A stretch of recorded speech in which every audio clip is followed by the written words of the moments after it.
is 1879, but it is a history not our own.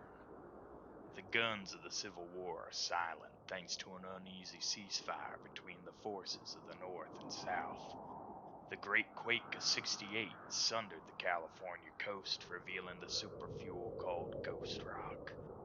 This in turn powered an age of new science, driving men mad with ambition and something else altogether.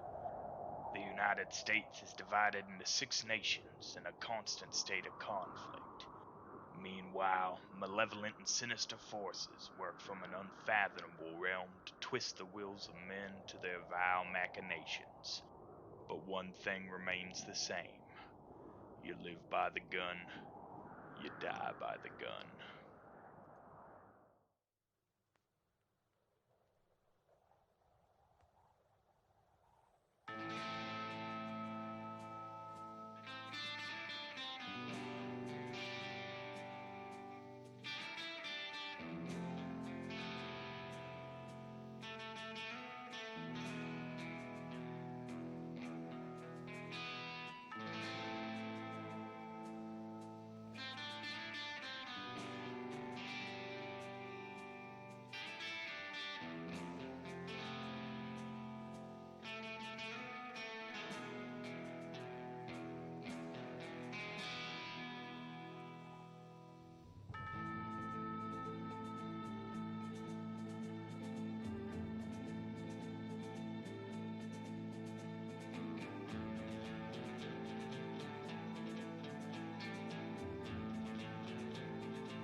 Howdy guys, and welcome to Deadlands Reloaded, presented by the League of Gentlemen Explorers. This is episode 1 of season 2 of sorts, but the beginning of the first of 4 major plot point campaigns. The Flood. Throughout the course of the next couple of years here, we will be advancing the narrative of the Deadlands universe from where it currently sits in 1879, forward 4 years, and we will see a lot of horrific and cataclysmic events in the meanwhile. But as always, I am the Marshal, Will Thompson, and I will be running this affair here. Before I introduce the players and their characters, we have a little bit of housekeeping to take care of. So, subscribers, due to the new show, we have fancified things up quite a bit. Now, there is a flappy arms emote that subscribers can. League 65 capital RIP.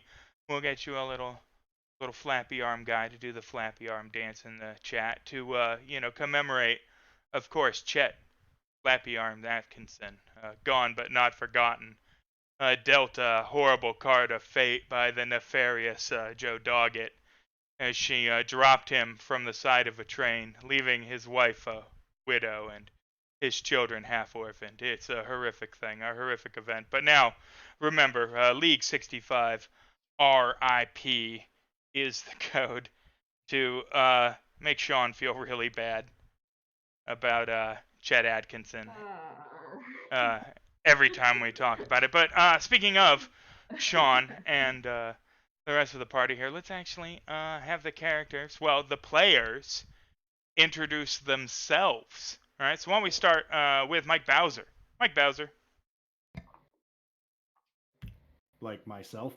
Yeah, like you to just say a little, hey, I'm Mike. Weird. What's up? Yeah. Hey, I'm Mike. I mean, what's up? Yeah, you'll get a lot more of me throughout this because Jeremiah Decker will never die. Right. But, no, I'm in my 30s, and I play video games with a group of fellow nerds. So here we are. Wow, that was really informative. Thank you, Mike. Fantastic. Hey, Sean, tell us a little bit about yourself. All right, I'm Sean. I'm student 27. Um, Specific age, watch and out. what? Yeah, Oh, well, specific age. Now they've got you on the Google. Sean, I don't 27. care. Boom. Good luck, cause yeah, do it. Try and find me. They're going to Just figure kidding. out your house from the reflection in your eyeballs. Yeah, there's no curtains or anything. Cool. So I'm student, art student, photography, and that's all. I don't Excellent. no kids. I don't. Fantastic. Yeah. How about Mary? Mary, what's up? Hi guys, I'm Mary Mead. I 22-year-old from the Midwest. I am a huge RPG gamer, and I love all things acting, theater, writing. They're like all my favorites. So this is the perfect like combination of everything. So I'm really excited for the second season. Bam. And last but certainly not least, Leroy Luna. Leroy. Hey Oh, guys. there we are. No. Yep. My name is Leroy Luna. I am a student as well, 21. I also Oof. do a lot of just storytelling. I also do a lot of drawing. If you guys subscribe and check out the channel, you can see the fan art that I've done already for Deadlands. That's right. There is a ton of fan art. And speaking of fan art, man, there are 1,000 ways you can support this channel that don't necessarily involve cash. We, of course, appreciate every subscription, bit, donation, all of that. All of it will eventually, once we get paid actually from Twitch, be fed back into the channel, make the show much better than it is currently.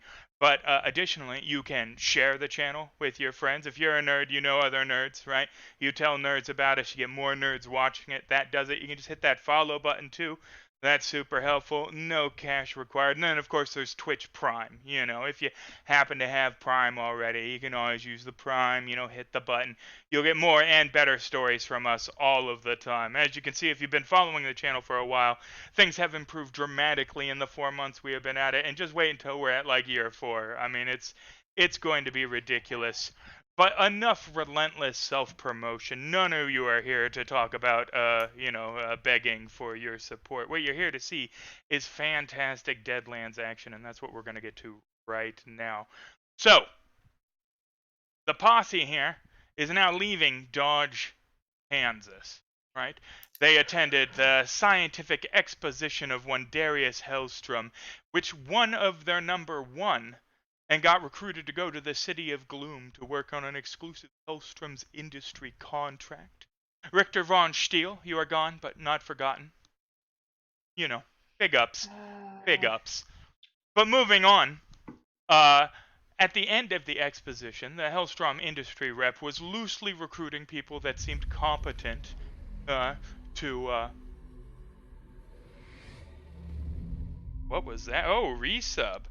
Thank you for Jojo. that. Your friend Jojo, you are a badass. We appreciate you. I've never actually heard the resub sound before. That one was epic. It like lit up the whole deal there. That's cool. That was fantastic. Nice. Yeah, literally the first time I've ever heard it live on stream. So congratulations. That's you will definitely. You know what? You're gonna get a VIP role for that, man. Boom. Oh yeah. But Darius Hellstrom, Hellstrom Industries, the Hellstrom rep, recruited you all, saying that they were looking for competent people for a bit of business out west, being very inspecific, right? But it has found you guys traveling through what will be modern-day Colorado, currently Colorado territory, right? On train, and, well, headed to Colorado territory on train, leaving Dodge, Kansas. So let's not get ahead of ourselves here. But let's actually get oh yes. There we go. Train yard, leaving Dodge, Kansas. As you'll recall, Dodge is a city on lockdown due to the frontier wars that are going on between the rival gangs, the raving and raging native populations that aren't really fan of the white people here in, bloody Kansas. Firearms are prohibited within the city. All of you have been allowed to reclaim them in the customs office outside the train depot, and you find yourselves boarding the train. Now, this train is very different than the previous train you were on. First of all, it's not the Hellstrom Express, right? So it's not powered by Ghost Rock, and it doesn't have a wild assortment of fantastical gadgets and doodads and robotic manservants and all this nonsense, right? It is a bog standard coal-driven steam locomotive, right? And so, I think most of you would probably find that reassuring, given the, you've been on these before, and that was, well, unpleasant from start to finish. You can't guarantee a lot in this, but you can certainly guarantee that you won't be assaulted by any clockwork ants, and that if there's anybody playing poker, right, they will, have a human face. But Yeah, that was a lot of death on the Hellstrom. that was That just was a lot. a ton of death. Grotesque amounts of death on that train. A fantastical amount of... I think there was like a 70% casualty rate. It was, yeah. No, it was not great. But here, the Skyline steamer... Huh? What's that? It was a fun ride. Hey, it wasn't terrible. It wasn't terrible.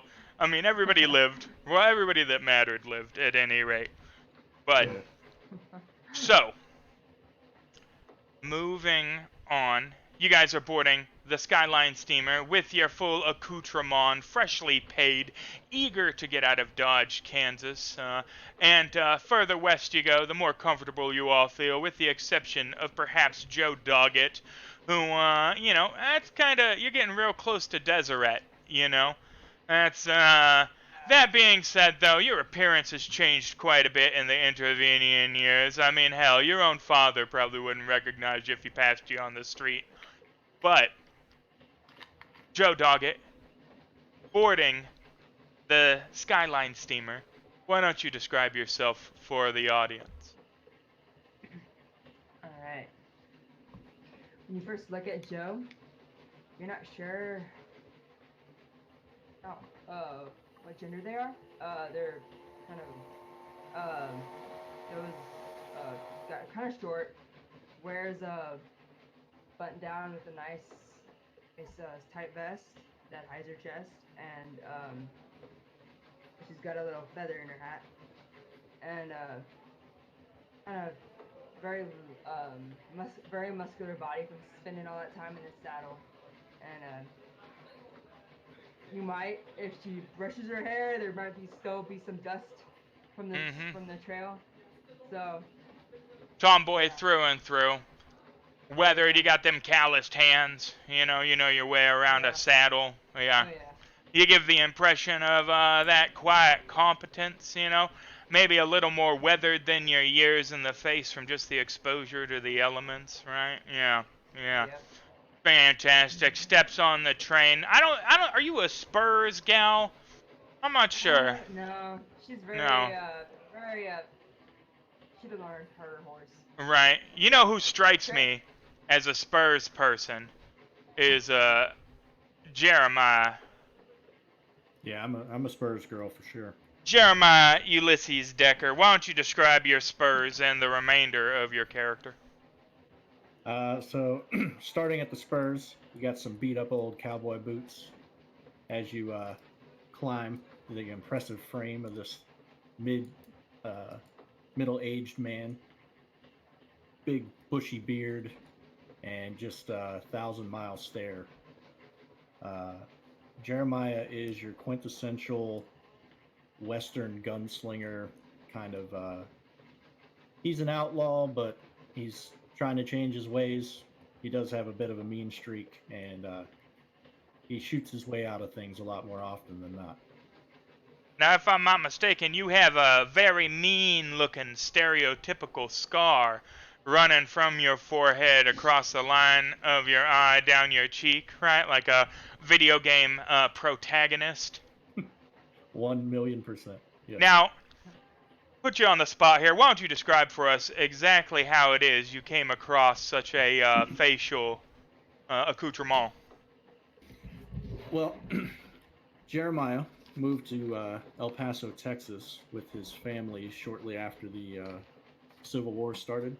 His father wanted to get him away from the fighting over in Virginia, and he kind of fell in with a bad crowd known as the Bandoleros, and they would make jaunts across the Mexican border, kidnap people, steal cattle, rob stagecoaches, that sort of deal.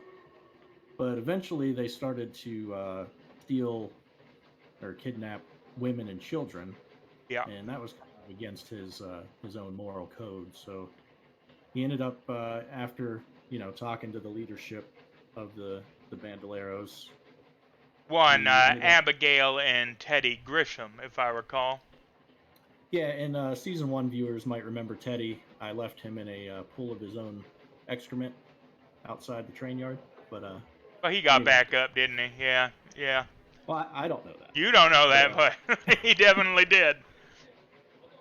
anyway, so he went to the marshal of El Paso there, and the marshal was completely corrupt and or a coward. He's not entirely sure, but that's what spawned his run from the gang. And on his way out, old Abigail caught him with one of her signature knives right down the face. And now he carries that scar with him as a reminder to put your enemies in the dirt. Don't Yeah. don't rely on anyone else to do it for you. And it should be stated, not that anybody here has any experience with this kind of thing, but when you're cutting a person in the face, right, if you're trying to send them a message, right, you always do it vertically, right? Because if you slash horizontally, you sever tendons, there's arteries running through the temple, you can kill somebody. You're much less likely to kill somebody and much more likely to leave them with a reminder, right? Were you to do it vertically. So she was very wise to do so. But, that's aside. That's neither here nor there. Because we're talking now about Eliza O'Day. Eliza, stepping onto the train. Describe yourself for our viewers. All right. So Eliza O'Day has dark, raven black hair. Her face is like an alabaster porcelain type skin, and she has these piercing green eyes that are just intoxicating. Every movement she makes is intentional. She has. I totally forgot that, Oh. Oh no! Here, give me one second here. Do we get theme Here's the song? theme Do we get song. theme Yeah, song? man. Do we get theme Yeah, song? I Do we get totally theme song? forgot. I Do we get totally theme forgot. song? Yes, Oh, because yes. I'm just the worst person ever. She was describing herself, and I'm like, man, there should be something behind this. And oh shit, yes. Here, let's see if this. All good, all good. All right, let's see if we yes, yeah. Gonna You gonna go for me? Gonna? Oh, that's not. That is entirely. That is not your song at all. No, I really don't think This- it would be. Be quite interesting if it was. I don't think. I think it's gonna be the same thing. The remix, yes. I hate you so much, Sirenscape. You did so. You'll just have to. It's Paco Bell's Canon in D minor, right? Is when. La, la, la, like he just. So, audience, please picture a country-ish rendition of Paco Bell's Canon in D minor. It's the whole quartet. But continue, please. That was all for naught. Yeah, so with her exotic looks, she's very intoxicating. Every movement that she makes is intentional. She knows how to work a room. She knows that everyone is watching her, and she uses it to her advantage. While she looks like a pretty young flower, there's a lot going on inside of her head, and she's quite intelligent, and she believes that if she can talk her way out of something, it's much better than getting into a mess of fighting. Uh, she always tries to find ways that people have to owe her. And above all else, when she gambles, she loves to gamble for secrets. It should be said for the viewers that she is supernaturally attractive. She's got that like Feruza Balk kind of thing going on, you know? Like, is that how you say that gal's name? The Craft, American History. You know, the big eye, you know, where you're like, Water Boy. That's probably the one people know most. She just, where you're like, I don't get why she's so hot, but there's something just unnerving about the, you know, like there is, it is preternaturally attractive. But hopefully this theme song works, because next we are talking about Victoria Valadez Roja as she gets on the train. There we go. Yeah. Victoria Valadez Rojas, she is a beautiful young girl, but she doesn't speak a lick of English. So whenever she talks, it's just Spanish. And De she nada. can be seen as coarse and brash. Victoria is very talented with horse riding. In fact, many of your years she spent being a horse rider performer. But because of that, she kind of got sort of a jealousy streak. But don't get her wrong, she can be very motherly, and she'll make sure to have your back. But you know, she wants something in return too. That is Victoria Valadez Rojas. And it should be stated that in addition to the traditional Mexican senorita attire, she is currently wearing a large brass collar that, you know, it's narrow about the sides and broadens in the front into a kind of an elegant swoop with a little barred gate on the front of it. No comment as to its function. No, she did not, Jojo. She is, in fact, still wearing it, yes. But, moving on, those of you with horses know that they have been put into the last car of the train. Well, the car before the last car. There's a freight car, and then there's the caboose, of course, the caboose being where people stay. So if you purchased a horse and have not yet been able to utilize it, you still can't because you're on a train. Boom. Right? But the horses are there and accounted for, right? The entirety of your baggage, anything beyond what you are carrying on your person, is in the freight car, right? And this is a much shorter train, being coal-powered, than the Ghost Rock train that came before it, right? So you have a dining car, 2 sleeper cars, 2 passenger cars, and then the single freight car and the caboose, right? So you're missing another sleeper car and all kinds of stuff. Much shorter. Same general idea, though. It's a train. It goes on a track forward. And you leave Kansas, and you find yourselves in the passenger car of the train, right? And you are not alone on the train. They're kind of eyeballing JD, right? Every now and then you look up, right, and you see this gal with a Tombstone news sheet, right? Like glancing over at you and then giggling a little, right? And putting it down again. And she's a, you know, fair young lass, early 20s, red hair. You know, looks like this is the furthest out west she's ever been. Dainty sort of thing, you know. Could be, you know, when you see a gal of this nature out here, there's a couple, you know, indentured servant, right? Mail-ordered bride, right? Like, there's only a couple of reasons this gal is on the train by herself, headed into the Sierra Nevadas, right? Like, and, you know, so it isn't out of the, or you might be one of the most rugged and rough gentlemen she has ever laid her eyes on, for all you know. And that's kind of the vibe you're getting, as, yeah, I mean, every time you glance up, right, you know, she's, you know, looking you over, right, giving you the side eye there, and not exactly being sigh or shuttle about it, but in that way that indicates that this might, you know, she doesn't have a ton of experience with gentlemen callers, you know. But, in addition to her, no,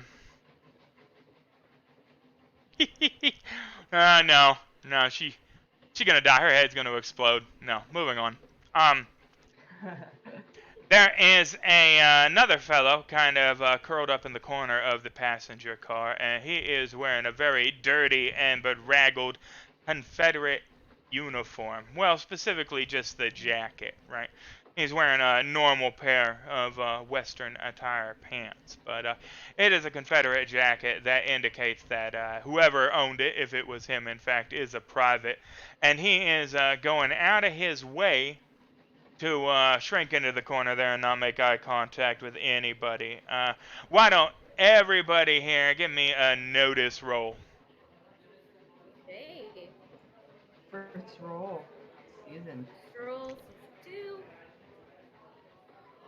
And for the people that are watching that are unfamiliar, they need a 4 to succeed at any roll. So you see all these dice flying out here. It means that Eliza succeeded, and Jeremiah didn't just succeed, but he aced and got a raise, which means he exceeded the 4 by 4 again, right? So not only, well, Jeremiah, it would make sense that you would notice this. I mean, you've seen a deserter before. Oh boy, Right. here he's ducking service 100%, right? There's no reason he'd be out here by himself looking the way he do if he wasn't. This isn't a legitimate deal. And also, he's packing and trying to keep it a secret. Eliza, Jeremiah's just thinking of what kind of reward you would get from turning in a Confederate deserter. yeah, I believe it's a $25 reward leading to the arrest and capture. But that's 25 Confederate dollars, and frankly, you're getting a little bit away from where they spend up here. Yeah. But If only there was a place like a bank that would exchange currency, you know. yeah, once you get to civilization, you might find you one. Hopefully. But even then, up here, most of those are going to be union banks, and a man walking into an establishment talking the way you talk and trading in Confederate dollars the way you're talking about, well, he might attract himself a mite bit of attention on account of the whole spying and, rail wars and, But that's neither here nor there. And Eliza, I mean, you're from the South, right? You got that plantation living.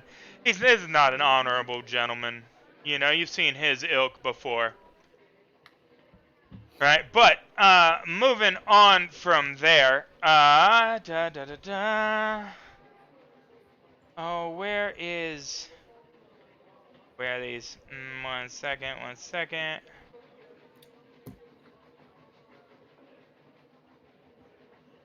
So, Joe, a very clean cut gentleman sits down across from you.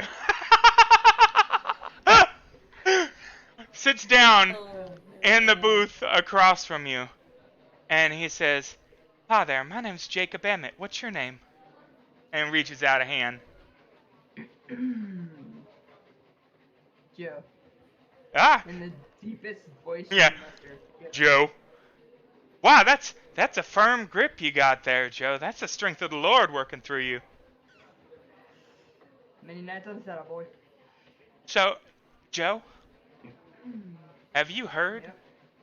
of the nation of Deseret?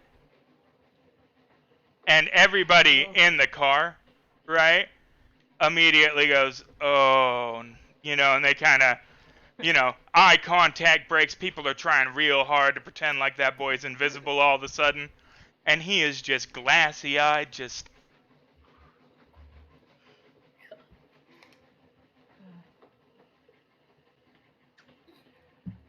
I've heard of it.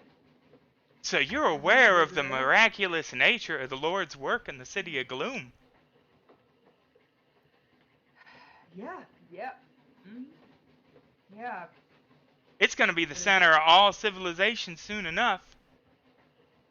And ma'am, if you don't mind me saying so, we're looking for fine breeding stock. You have them birthing hips. No offense intended. Joe's gonna just glance over at JD. Yeah. And whoever's sitting. Yeah, JD, you're across from her. Yeah. Am I? Yeah. Am I Yeah. anywhere Where are we near sitting? this? Yeah. You're a couple of rows behind. All of you can overhear this. I mean, he's talking in that tone of voice that is meant to, everybody. And it's not just Joe specifically. If there are any women here, why Deseret would welcome them with open arms. Well, when Joe looks at me, I'll pull out one of my revolvers Yeah. And I'll spin it around and I'll slam it down on the table in front of us, and then I'll just start cleaning it. All right, give me an intimidation. I got that for days, Will. Oh yeah, yeah.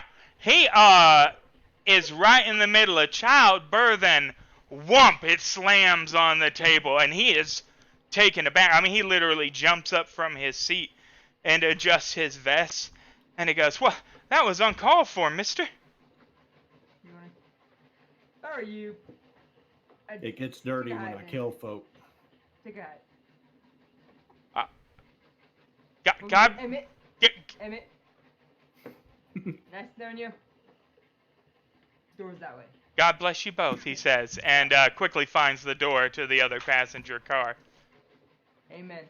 As he opens the door to the other passenger car, two fellas, neither one of which wearing a pair of shoes.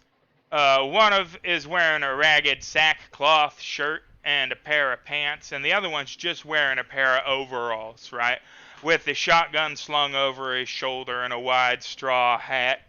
He says, "Well, Abiel, I reckon we can get in here." And sidles up and plops down next to Victoria.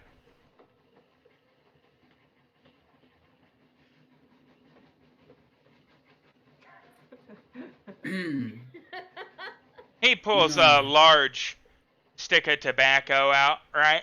And takes a big chaw off of it and hands it to the other fellow. He goes, "Here you go, Abiel." And Abiel goes, "Ugh," and takes a chaw off it and kind of looks you up and down.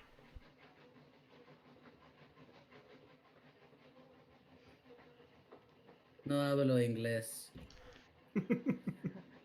And she turns around and puts her back against him. I slam my other gun up now. Jeez. So, the smaller of the two, not Abiel, leans in a little and spits on the ground next to your foot, and he goes, "How you doing, Missy? I'm Aloysius." How do you spell that? It is Aloysius.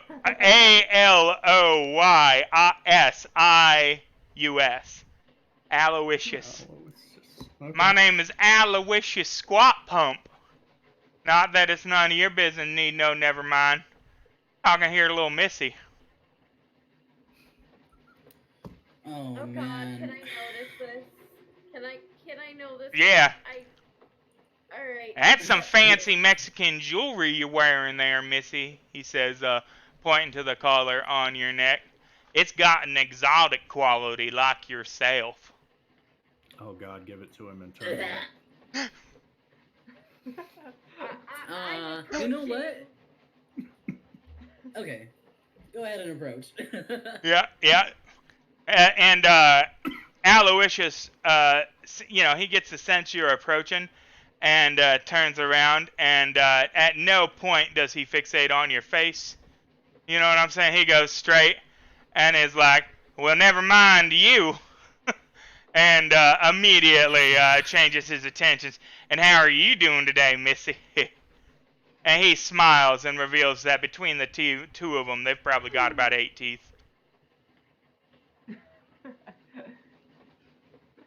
I am doing well. Not as well as you could be doing. Yeah. Let me ask you something, little lady. You ever been double teamed by a squat pump? Hooey! He says, gives a little jump. And the other one, who was identified as Abiel, that hasn't said a word, goes, "Mm-hmm." At that, Eliza's just gonna go, "I'm sorry, but I don't think you have the qualifications nor the money to even make a statement. Victoria, come on." Victoria grabs your hand and gives you a small peck on the cheek, and kind of gives the guys like a wink and a grin. Well, If I didn't know better, ABO, I say that they was stuck up. Thinking they too good for us here, squat pump boys. And I'm just gonna take her back to a seat in the train where like she's sitting on the inside, so I can handle the outside. So she's like more Just moving forward to the front of the protected. car. They're in the back of the car right now, yeah. Yeah. Yeah. Aloysius squat pump ain't never paid for it in his life. While thinking to himself as he shouts it, that's probably on account of him never had more than about 33 cents at one time in his whole life, but, you know. And they sit at the back of the car and are, you know, kind of giving you the stink eye, but they're not, you know, they're not approaching. And, as if on cue, oh, I love these. I just love these. Oh, who next? Yeah, a fellow in an impeccable pinstripe suit, right, that was kind of keeping to himself in the front of the car says, well, ma'am, if it's a matter of money, you know, I have something that I think might pique your interest. And he reveals a folded up piece of parchment out of his breast pocket.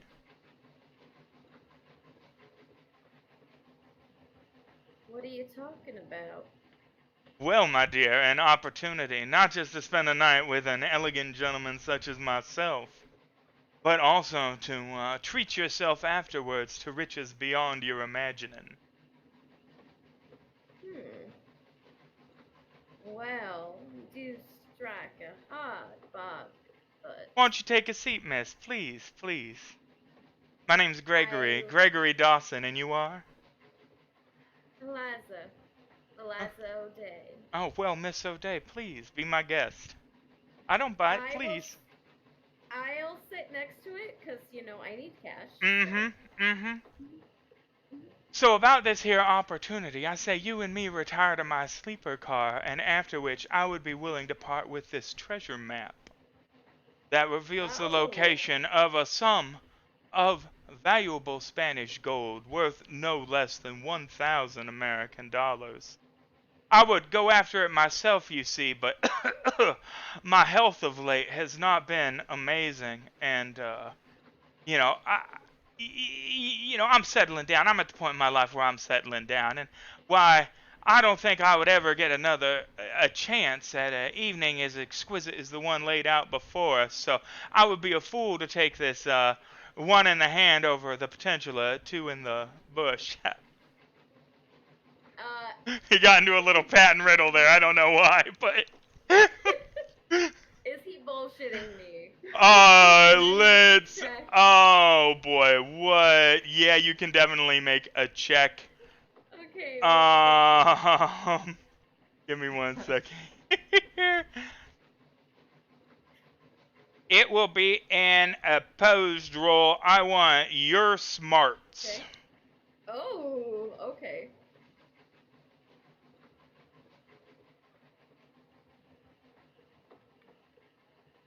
He seems genuine, and just ignore all that, what the +2 says next to it there in the chat. That's, yeah, I know. I mean, it seems real genuine. I mean, totally genuine.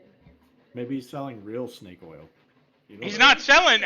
Hey, now if this was a transaction related to snake oil, I could see your apprehension. But we're talking about treasure beyond imagining here. This is a whole different can of worms. Yeah, she's really motivated by money. Yeah. Okay. Treasure map. Boom. $1,000. Just need 2 in the bush.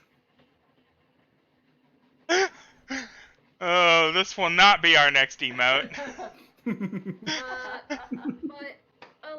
Eliza will give him a wink, and I require payment before the transaction.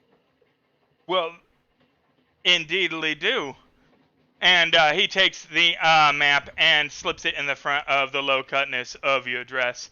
And he says, it is cabin car 4 in the second sleeper car. I await you. And takes his leave. Uh-oh. As soon as he he's out of eye shot, she just rolls her eyes. Oh yeah, my super God. super hard. Although he did nail that persuasion. Ooh, he nailed that did. persuasion roll. He did. He in fact got a raise above your smarts even. So every part of him discussing the map, despite the sleaziness of aside, right?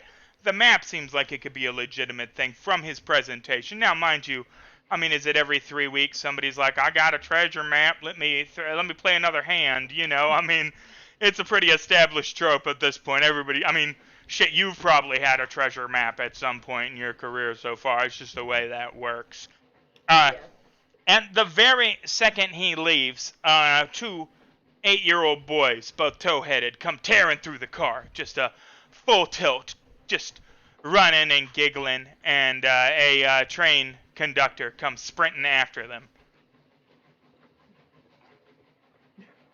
Joe's gonna try and trip the one of them. One of the boys? Yeah, I was gonna say. Wow. Victoria sticks her foot out. Wow.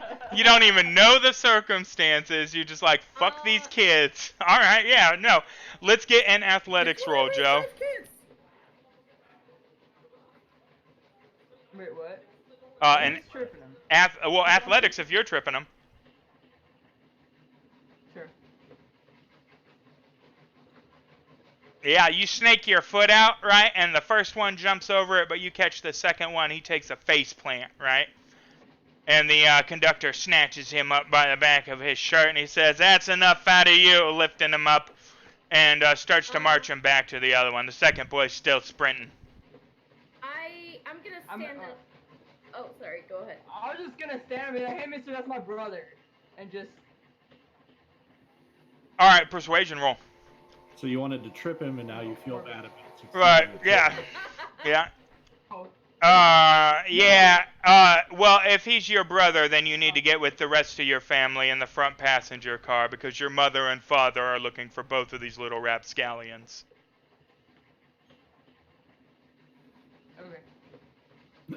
Okay. Okay.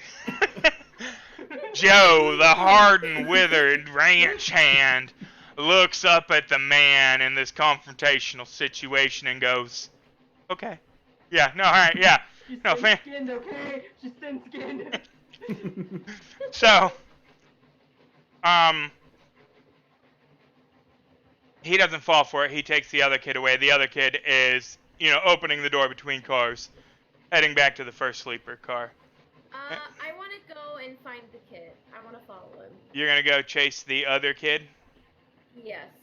All right. Give me a notice roll at a -2. Okay.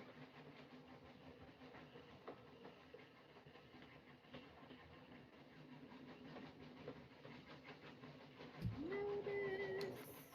Here we go. Nope. You I can't open notice it.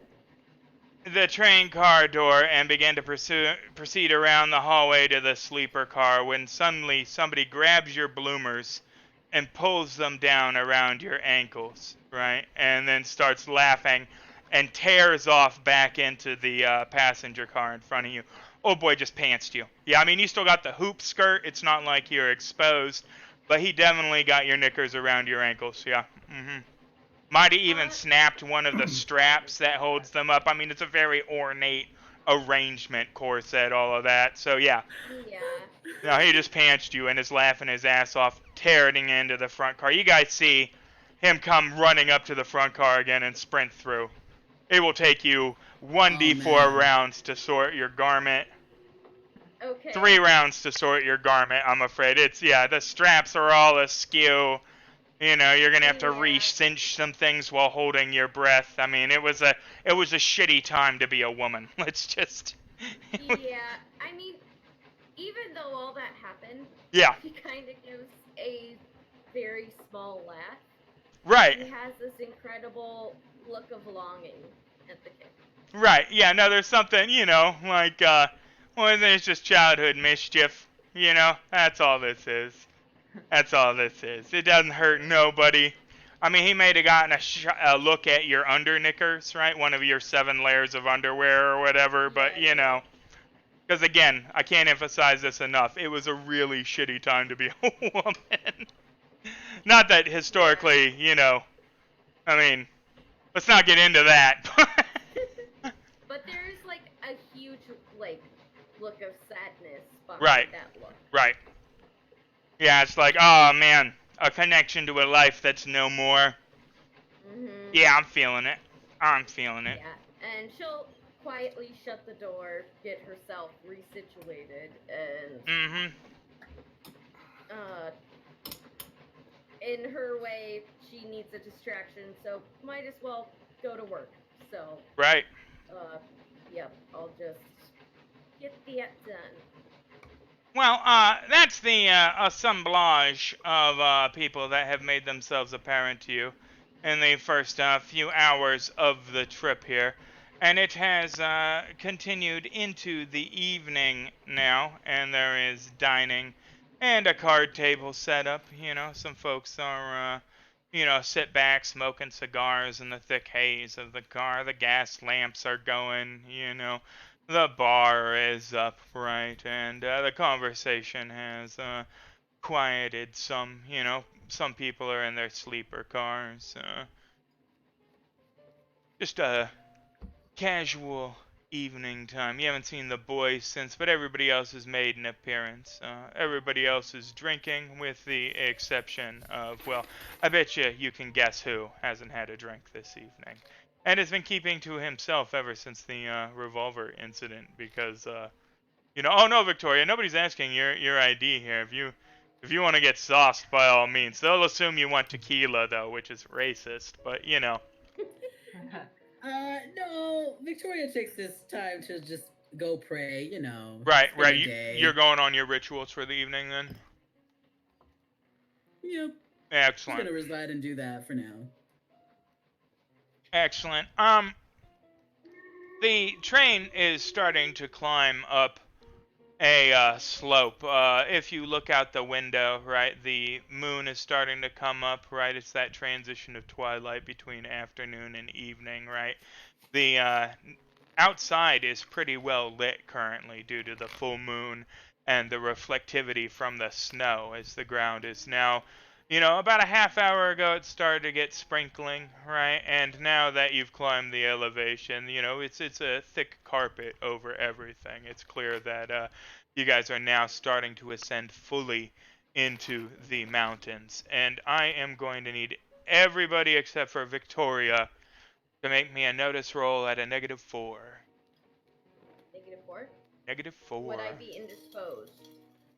Um, indisposed. How are you gambling? No, I was going to do the transaction.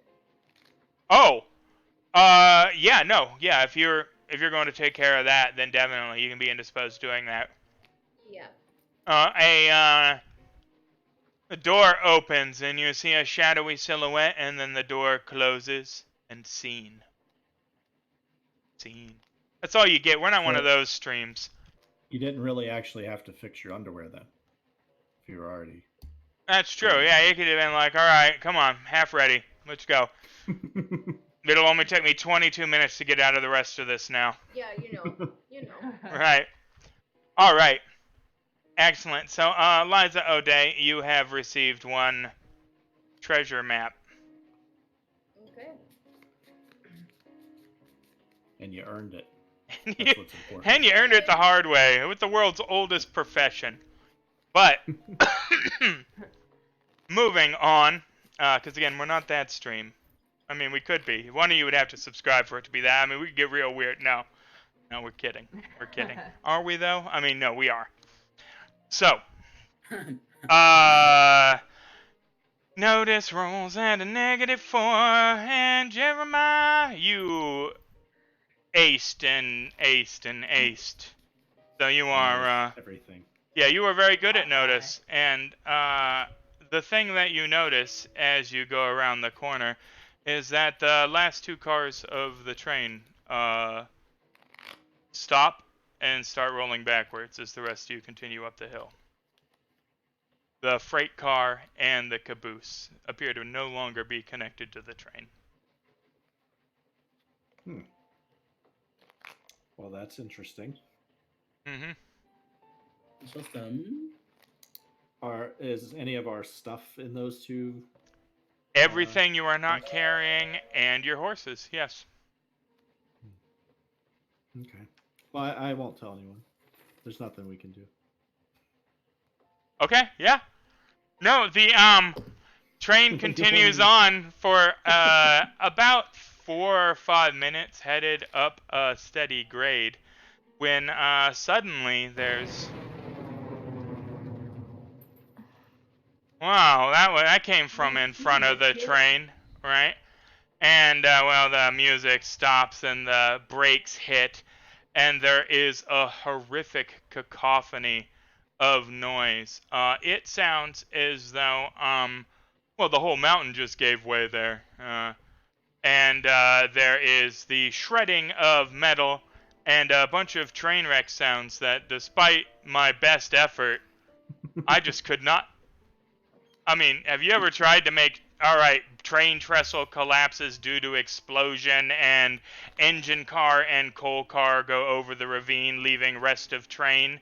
Like, that's not, well, that's what's happening. So, deal with the reality of that. Now I will say, oh, and by the way, the Right. last 2 cars Oh, yeah. are safe. They're Yeah. safe down the mountain. Well, safe, yes. Well, they're probably not gambling anymore, are they? No, they're not, because you hear a gunshot ring out. God damn it! Now we have to kill him! I was gonna say, give us a gunshot then.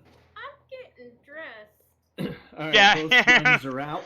Fortunately, it did not take you long to accomplish your task. Between the 22 minutes it took you to disrobe and the 35 minutes it takes you to re-robe, the whole experience was about 57 minutes. So, you know, not terrible. But you folks find yourself, well, in the company of a bunch of these bandit gentlemen who seem to be robbing the train you're on right here. Well, that's really dumb. And you can see at the front of the map there that the engine and coal car have collapsed down into a ravine, probably about 80 feet deep, have exploded, currently burning up, and in the process have slightly derailed the 2 cars you find yourself in now. And it appears as though these fellows is just robbing a train, and you happen to be on it. We've So, all been there. We've all, I mean, who hasn't robbed a train, you know? And you should know when robbing a train, right, that you want to start from both sides of the, no, I don't have any practical life experience with train robbery, but, That's good. or anything else for that matter. Dealing initiatives, and away we go. So we will start, with a whole mess of bandits. So there are a few things that you guys should know. Firstly, it is dim lighting outside of the train, right? So you guys have a -1 to just shooting anything out there, not counting cover bonuses. The inverse, wrong game. The inverse does not apply, right? Like, there are lamps in the train, you are backlit currently, they can see you clearly. However, none of you are exposed unless you have already fired in the round, right? So you're in full cover unless you fired in the round. You choose to peek out, right? You go down to half cover, right? Because then there's half your body out the window, lining up your shot, taking your shot on these guys. But at any rate, combat will commence with bandit number 7. And bandit number 7 coming down to the stage has a pace of 6. Right? I add the stripper voice every time. I don't know. I'm just wondering which character in this campaign is gonna get this voice, because everyone's gets this voice at some points, and it's always a ladies. But all right, moving on. Yeah, pace of 6. They are fast little dudes. 2, 3, 4, 5, 6. And he is rushing the car, and he is just going to fire one of those shots you hear generally in your vicinity. Right, not really aiming. This is more of a suppression deal. Keep their heads down, get on the train, control the situation is the strategy he seems to be employing there. Bandit number 2 is going to do the same. Oh, come on, just click on the token. There we go. 1, 2, 3, 4, 5, 6. Come up to the front of the train, just kind of blat, blat, you know. Ineffectual spamming of bullets, basically. Yeah, I mean, they're all holding their revolvers sideways, right? It's, yeah. Sorry.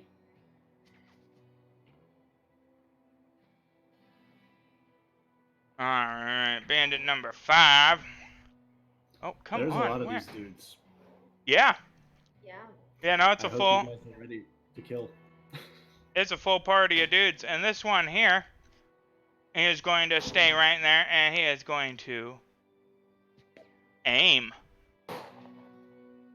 So, this is something we have not yet done in Savage World. Aim, he is going to kill plenty of people. Not a single one of you has taken the time to aim, so he is going to do nothing this turn, right? He's going to spend his whole action, right, just lining up at the window, which means that he takes a -4 off of his shot next round, right? So this fellow here, you know, he sees the corner of one of you kind of hiding out there and is just waiting for one of you to pop out. So let it be known that bandit number 5 is aiming, and we will actually add the aim effect. What? Yeah. Or will we? We will need to add the aim effect. Come on. Maneuver, evade, maneuver. Come on. Aim. Give me aim. That's why none of us have aimed. Yeah. It's too difficult. Yeah, I'm just gonna remember that he negates That's +4. a 5 good- 5 gets a 4. There's the mnemonic device. Moving on. Victoria Valadez Roja. And you get a gun. And you get a gun.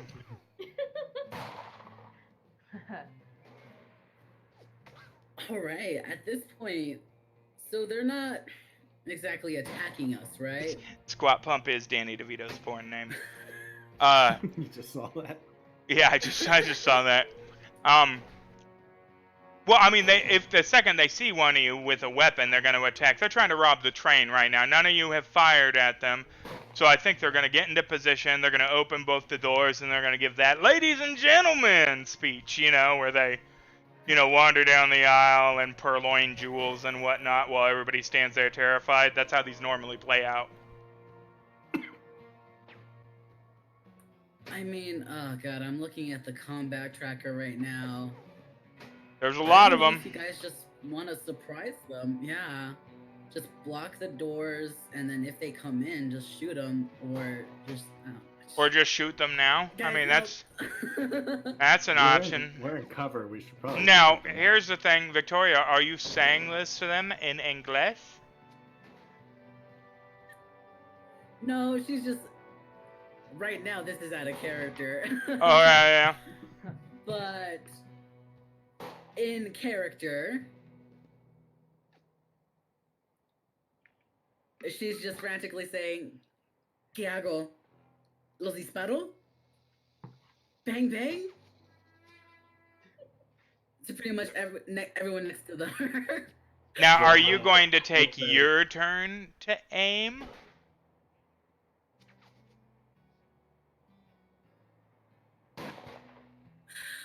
No, she's just gonna say, she's gonna... I'm talking in Spanish now. Like, Jesus Christ, didn't we just get out of a hell train? What's going on here? Like... Yeah, like, what the hell, guys? Well, no, she's used to this. Right. At this point, you know what? Okay, a resigning nod is what she's gathering from her group. That, you know, maybe shooting's the best option to do. She's going to go ahead... God, from where she's at...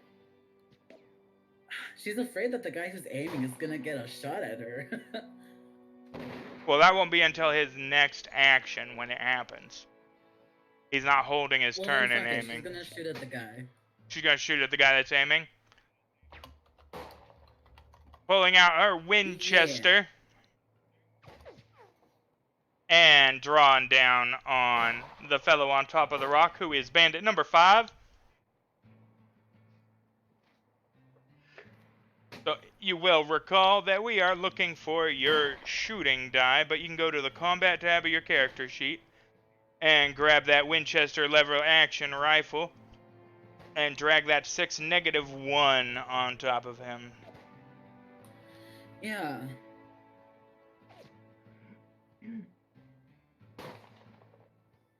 Hey, Will. Yeah. Oh yeah. Another adventure card.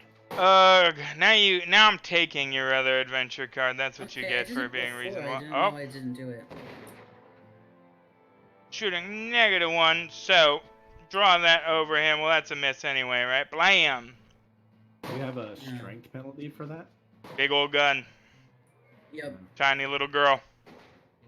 Ouch. All right. Victoria takes a Since shot. she misses, she ducks down. And misses. Bandit number 8, whose name is Earl, is going to take a shot at Victoria and only suffer the -2. Not +2, that'd be fun, but no, we're doing -2. There we go. Fuck off, Earl. Jesus, Earl. Bam! Shoots and misses, his bullet plowing into the side of the train car next to you. Good thing you had that -2. Only one of the fellas wearing a Oh, hat, God, which yes. probably doesn't indicate anything of importance, is also going to take a shot at Victoria for popping up and shout, "They're armed! They're armed!"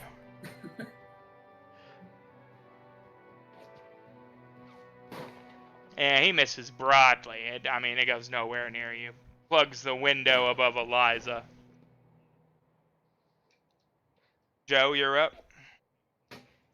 Alright, did I notice bandit number 2, like, running through that, like, the smoke's blowing our way, or what?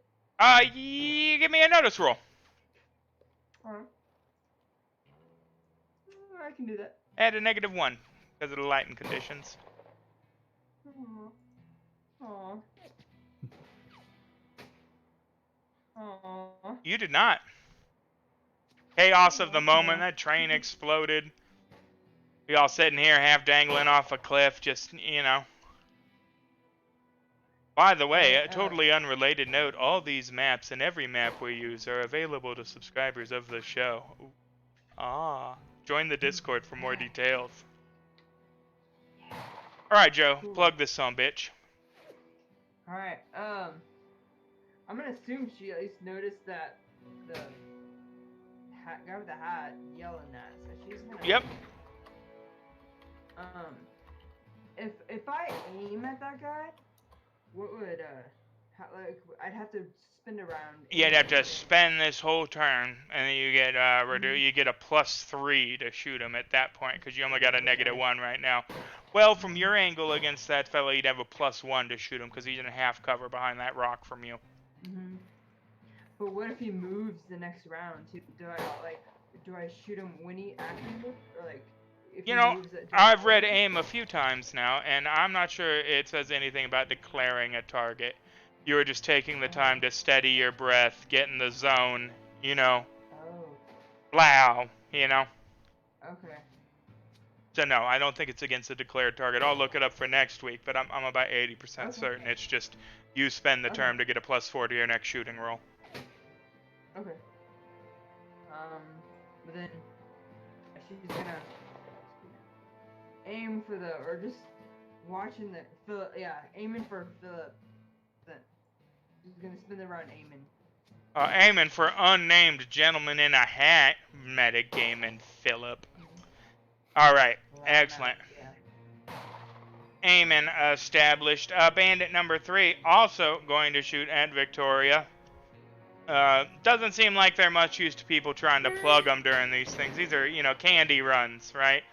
You get it yourself the mail-ordered brides and the Mormon missionaries. You don't normally get the group of 4 people carrying irons. And then -2. Ooh. That one. Oh my god.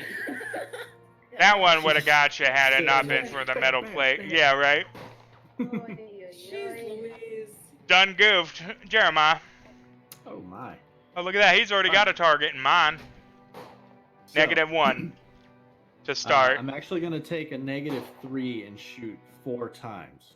Does that sound right to you? Yep. Mm-hmm. You do have the edges for it, so by all means. Rain a lead. So, Come. Are you gonna shoot to break the window? Or are you gonna like kick it out first and say, "Get some"? Like. I'll just give it a pistol whip. Yeah. As I stand up. I should really make Smash you it do out. a strength. No, I'm not gonna go through all that one. It's tank, tank, tank. God damn it. No. Not shooting anybody. Right. So these are going to be just targets as I go across. Yeah, I mean 4 shots. you've called it, so yeah. Mm-hmm. All right, so I'm at a -3, and it's been a while. I drag my gun onto a target, Yes, sir. and I miss. Yeah. Terribly. Yeah, you do miss. You don't just miss. You critically miss. Which means that gun jammed. And it'll take that gun jammed. Oh yes, if you have it. What colors you got? White and red. Yeah, you can use the red to add a d6 to that total. Okay, I'm gonna do that. All right, and I will take it. Thank you. Here's my d6. Woof. So your gun, not a critical failure. your gun doesn't jam for 2 rounds, That's but fair. yeah, wildly veers off, of course. That's fine. That's What's one up, Aber? out of my 4 shots that I called. So let's see how the rest of these go. Hey, Drogo. They got ambushed on yet another train. They got real shit luck on the trains, it looks like. Yeah, missed that one as well. Yeah, it's the darkness. I mean, you were just in a train wreck. It's madness. Another shot comes ringing out, and a miss again. Overconfident. Come on. Buddy, come One on. more. Come on, get them all out of the way. There Hey, there we go. Boom. Hits with a raise. All right, finally. Oh, yeah. Hey. No, so, Get it. That bitch I killed the dead. guy on the rock. Dead. yeah, bandit number 5, the one aiming, was not a wild card, which means he can only take 1 wound. 3 wounds were delivered there, which means the shot went straight through the side of his neck, and there was a giant anime gout of blood before he gurgled and clutched his neck and then tumbles off the rock, clearly in no shape to continue the firefight. He dead. And that's it for me. I've expended my called shots. Hey, that's fine though. I mean, you killed one of them, right? That's one less to deal with. We miss you so much, Von Steel. You know, Yes, magnificent bastard. Even you were calling him Von Richter now. I mean, I was. no, I mean he's doing it right now in chat. I mean he's, you know, it's Von Richter. I mean, if he comes back, he's gonna be the Von Steel was too sticky. Well, now you're gonna be the target there, Jeremiah. You just killed Elliot, and you can't be having that. Well, So- Elliot shouldn't have been aiming on top of that rock. Bandit number 1, you could say the progenitor bandit is going to take a shot at you with just the -2 there.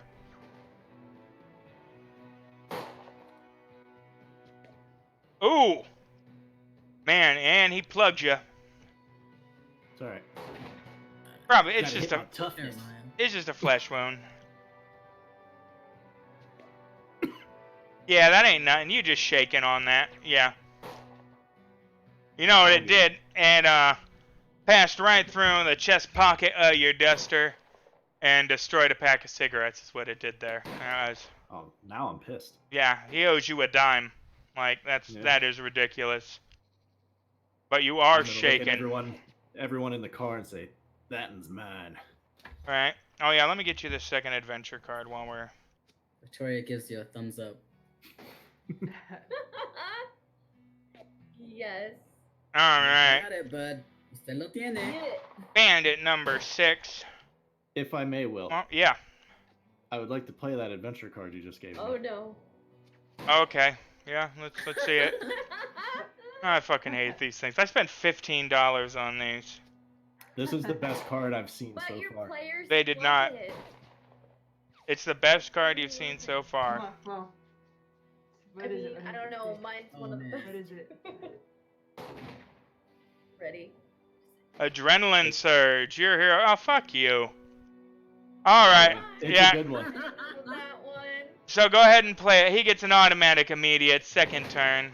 I'm gonna do the same thing and shoot 4 times. Alright, -3. Yes. Because you've got edges out the wazoo. Oh god. So I'm gonna roll the vigor to get rid of the shaken, right? Oh yeah, I guess that would happen now. Yeah, let's get a vigor roll from you. Yikes. So you ain't doing a damn thing unless you blow in a Benny. I'm gonna burn a Benny. Alright, so right click on it and then go to the selection that says to do vigor roll. That should have got rid of it, I hope. I do not see it in the chat. It says using a white fate chip to recover shaking status. Oh yeah. Well, oh yeah, it's a vigor roll to soak. Never mind, I'm being stupid. You automatically shaken. Yeah, you done. You're good to go. Alright, here comes the pain. Hopefully not for me. The pain. Who shot me in the chest? It's this fellow over on the rock here. Bandit Origia now. That fella right there? All right. That fella right there. Well, he shoots my cigarettes out, and as another guy is starting to make his way up, I instantly cock both guns and start shooting back. And I hit. Yeah, you hit. And you've just got to come back then, Drogo. I mean, maybe you can come back with, like, a sex doll you made. Oh god. Yeah, and you have shaken him in response. He didn't care for that. Return and fire so fast. What are you, the quickest gun in the West? I'm working on it. If I live long enough. Right? There we go. That one, blown. Short range, he says, what's the goddamn range? And, yeah, that one goes right through his duster, destroying his cigarettes. Having accomplished my goal, I'm going to take a shot at one of these other gentlemen. Yep. Can I take shots at the ones that are like closer to the train or no? Yeah, yeah, you'd have to lean out though, and it would totally negate your cover bonus. What about the guy that's 3 squares from the train? No, you could plug him from where he is and still get the +2. That makes sense. Bandit number 7. Yeah. Yeah. So I'm going to shoot him next. No, I'm not. No, you're not. Last shot here. Overconfident. Yeah, I only shook 1 out of 4 shots. Oh. Wait. Oh, Oh, there you go. Yeah. Always that's the my last one. That's Uh-huh. my last shot. Hit with a raise. You gonna kill another one. Yep. Maybe. Oh, yeah. Yeah, that's all it took. 1 wound. This one's nice gut sneak shot, hits. and he is shrieking currently. He ain't dead, but he gonna be. Now, guys, I need you to kill all of the rest of them because both of my guns are almost empty. Yeah. Alright. Yeah. And I'm out of bennies and stuff. So Yeah, no. Please handle Advocacy. Man. And I'm sure this was the main big bad conflict of the whole module, so I certainly hope so. I'm glad that Yeah. we're all the way done with bennies right now. That's fun. So 6 is going to go, God, I don't even know how he got to move before me. I mean, I said it was my turn, and then next thing you know, he's firing again. But he's going to fire at you because that was Jose. And, you know, You don't fuck with Jose. can't fuck with Jose. So he's going to take his -2 from the partial cover there. Makes sense. And good luck. Oh, man. And he misses, but innocent bystander rule's not going to come into play. And Eliza. Okay. You're surrounded by Well. friends here, Eliza. Question. Okay, the sleeper car. Where was that one? Off map currently. Why? You'd have to go 2 cars back to get to it. Oh, yeah, you ran to, here. I mean, maybe your, you know, your bits are askew, But That's okay. your hair isn't up all the way. You know, everybody right now she's like a 9.5 out of 10 is what it means. It's Can't always be perfect. I'd supernaturally, literally, Waitley blood. Yes. It's So I'm worried about the kids. I'm really worried about the kids. well, I think you should probably be more concerned about the incoming bullets than the kids. Unless, What about this kid? in the middle of the firefight, you know, all of a sudden, boom, your bloomers go down, you know? Okay, shit. I want to, kind of... Okay, so, sorry, just to clarify, is the freaking Mormon in here? No, they've all run off. It's just you four in So here it's currently. just us? Uh-huh. Oh, I know what I'm doing. Second the shooting started, they all, you know. Conceal Arcana. So, yeah, you can totally do that, but, I'm not sure there's a huge point, right? I mean, all these dudes are about to be dead, is the idea. Like, all these people... I know if they could... I was just clarifying, they can't really see what I'm doing. Oh, they can, but, I mean, dead men don't really... I mean, if you manifest a bunch of glowing playing cards and slit a bunch of throats with them, like, well, the guys that throat were slit... Oh, they saw your magic, oh no, you know? Okay, yeah. I'm going to, cast Bolt. Yep. On... I'm gonna go for Philip. Fuck that guy. Well, I mean, why not? Yeah. So. Bolty. What are you casting it? What power level? What's all this? What are we doing here with it? Okay, I am going to do 2 bolts. And I'm gonna just do, I'm gonna make it 3d6 each. Alright, so 4 power points Mm-hmm. of your 10 total, and 2 glowing playing cards come whipping out of your window, I take it, Gambit style? Yep. Only yellow and black. Totally. Yeah. Okay, here we go. Alright, yeah, that is a success. Alright. Oh, wait, let me see here. Does this... I don't think it goes against his anything. Yeah, no, he's hit. Yeah, beat his parry. Roll it over him. Yeah. Oh, sorry. It's fine. No, I did. It's fine. I took care of it, so now we need the damage. So to just grab that 2d6 and right-click once while you're holding it, and you'll have 3d6. Okay. Right-click. I have a laptop. Oh, that's right. Here, I'll do that. Here. I'll just snatch it up. Sorry. Right-click. It is all good. Boom, and he is shaken by the first one, and who wouldn't be? I mean, the guard comes whipping out the window and takes off his hat. Like, he's never seen anything like that before in his life. Slower than a bullet, certainly. So he could actually... Whip, comes whipping past. What in the Sam hell? They got some weird science in there! Well, these aren't Mormons attacking. They're just normal, Yeah. There was a Mormon earlier that was attacking in the traditional Mormon sense, not in the... Well... Yeah. I guess the traditional Mormon sense back then was also attacking, but, you know, in the modern Mormon sense, he had pamphlets, you know. Mm-hmm. But yeah, alright, second shot, let's get it.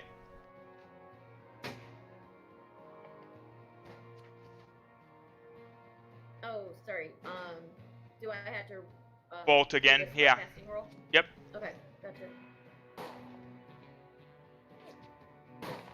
Yep, we're good. Excellent, and a hit, let's get that. Oh, well, I'll do the damage, I forgot. That was 10 seconds ago and I already forgot. And I will roll it over it next time because I... Oh, snap. So that did 4 wounds. The first one took his hat off, but the second one cleanly enters the front of his esophagus. And he kind of gags for a second, and it smolders, right? And a little bit of smoke rolls out of his mouth. And he topples over. In fact, quite dead. And the other fellows go, "Oh shit, they got Philip," and seem to redouble their efforts. Hey, Joe, how do you explain what happened to... Oh yeah, so Joe, please, with your doubting Thomas hindrance, please explain how yes. Mary just whipped 2 glowing playing cards through tempered glass of the window, which didn't shatter it, by the way, but just cut clean, slice zip, right through, right? And then killed that man dead. Like dead. Dead. You saw the smoke pour out of his mouth, and as his mouth opened and, you went to slump down, you could see that the glow was still, like... Mm-hmm. Well, Joe's seen some glass blowers in the where she's from. They blow them down glass, and so. So she was carrying molten glass with her. Okay, no. Must have something with the heat generated from the wheels went up the train cabin walls, heated up the window pane, so it's hot. You can't touch it because she's not gonna touch it because it's hot. So just so I can understand you here, the engine exploded, right, and then the thermal output from that explosion softened the exterior of the train in such a way that a normal playing card would perforate the window, and then covered in melted glass would then, of course, be a glowing lethal weapon. Fire, Right, okay. No, 100%, yeah. Okay. Yeah, no, I get it. I get it. Nobody else gets it, but, I mean, That's, yeah, so Joe has explained how she just killed a guy with a not at all magical and totally normal, through the lens of science, everyday playing card. Yeah. I mean, who wouldn't, right? But moving on. It's totally possible. It is possible. Jeremiah Decker, not only did you go first, but you got the Joker, so congratulations. Everybody gets awarded a Benny. Well, fate chip. Because I definitely needed it. Yeah. Since I used 2 from the first round. Right. And that's fine because everybody got a white chip, so yay. I got a red, but... Oh, did you? Well, never mind. It said you drew a white chip from the bag. Is the text lying to me as well? You gave it to us twice. You gave it to us twice. Yeah, you did. Every round, don't you give a Benny? Oh, it does it automatically. I don't even have to do that. Well, shit. So everybody... Take them away. Nah. You'll need them. Okay. Alright. Good to know. I'm gonna let it shine. Science indeed, Drogo. I have a total of 4 bullets left, so that sounds like 2 shots each. Uh-huh. At up to 4 people, right? So yes. That's a -3 again. But you have the +2 automatically applied from the Joker, right?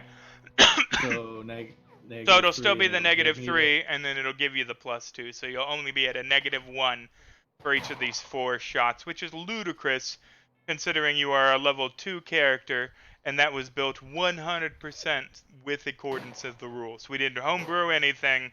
You are 1,000%. Of course, don't ask him to tie a shoe or cook a sausage or do anything but point a gun at something. But boy, can he point a gun at something.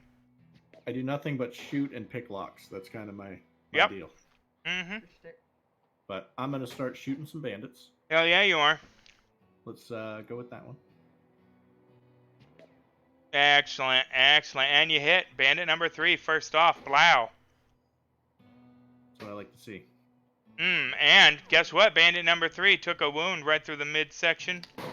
Thoracic vault. Stumbles, fires his gun into the air, and collapses. Yep. Good night, sweet prince. Moving on. Ooh, got too cocky with it flying too close to the sun. Yep.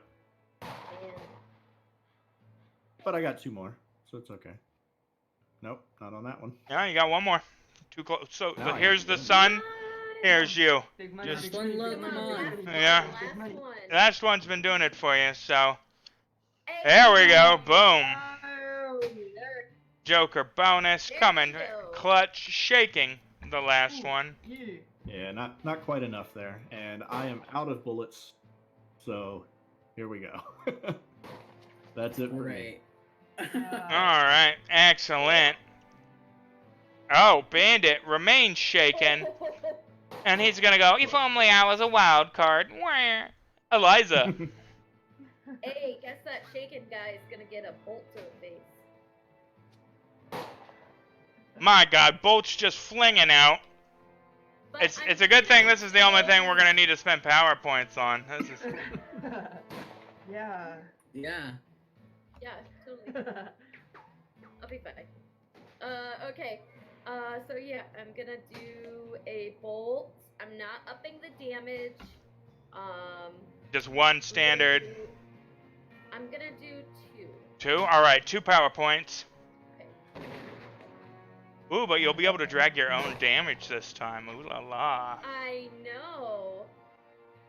Although that's gotta be rough even just dragging damage with a touchpad. Yeah, I mean, I'm trying to. I gotta move the guy, so. Here, hold on. Okay, shaken guy. And then I just hover the dice over its, like, thing. Yeah, okay, I got it. Hey. Boom! Hey. Yeah, Yes. hit with a raise, which will give you that additional damage automatic. So let's, Nice.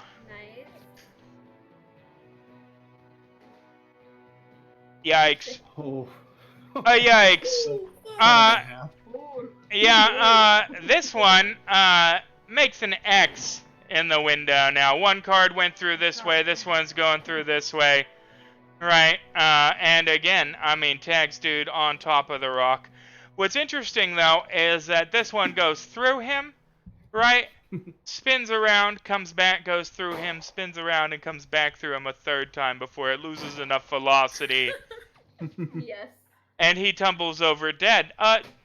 Joe? You just love making Sean's life difficult.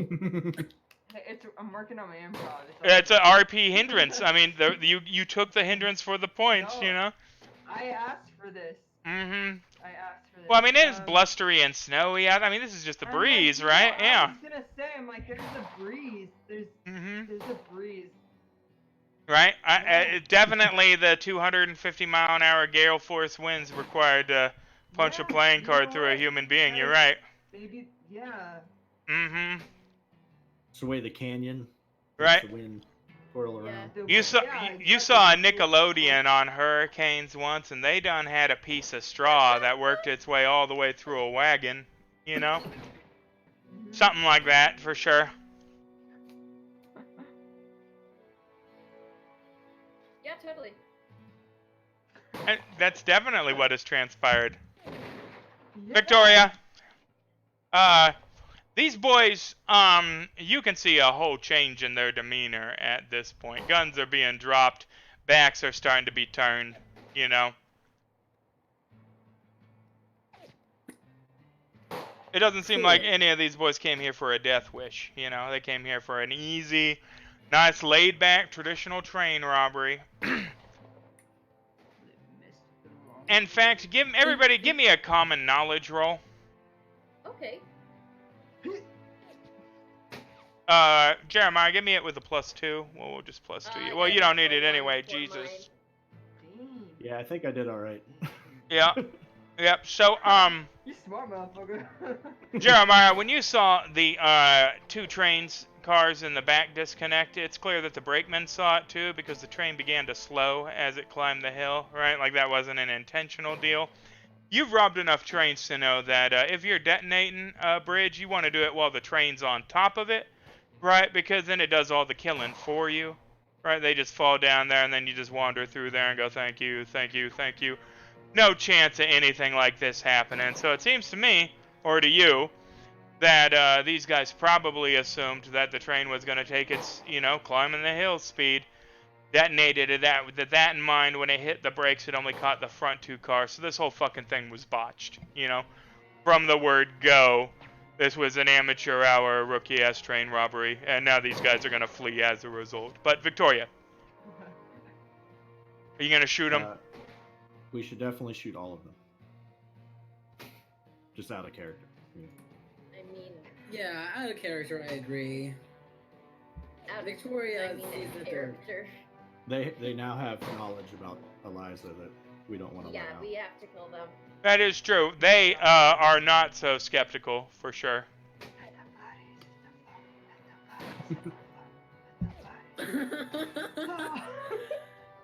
Victoria's gonna take out her Winchester and hit the boy, which I believe is behind a bush.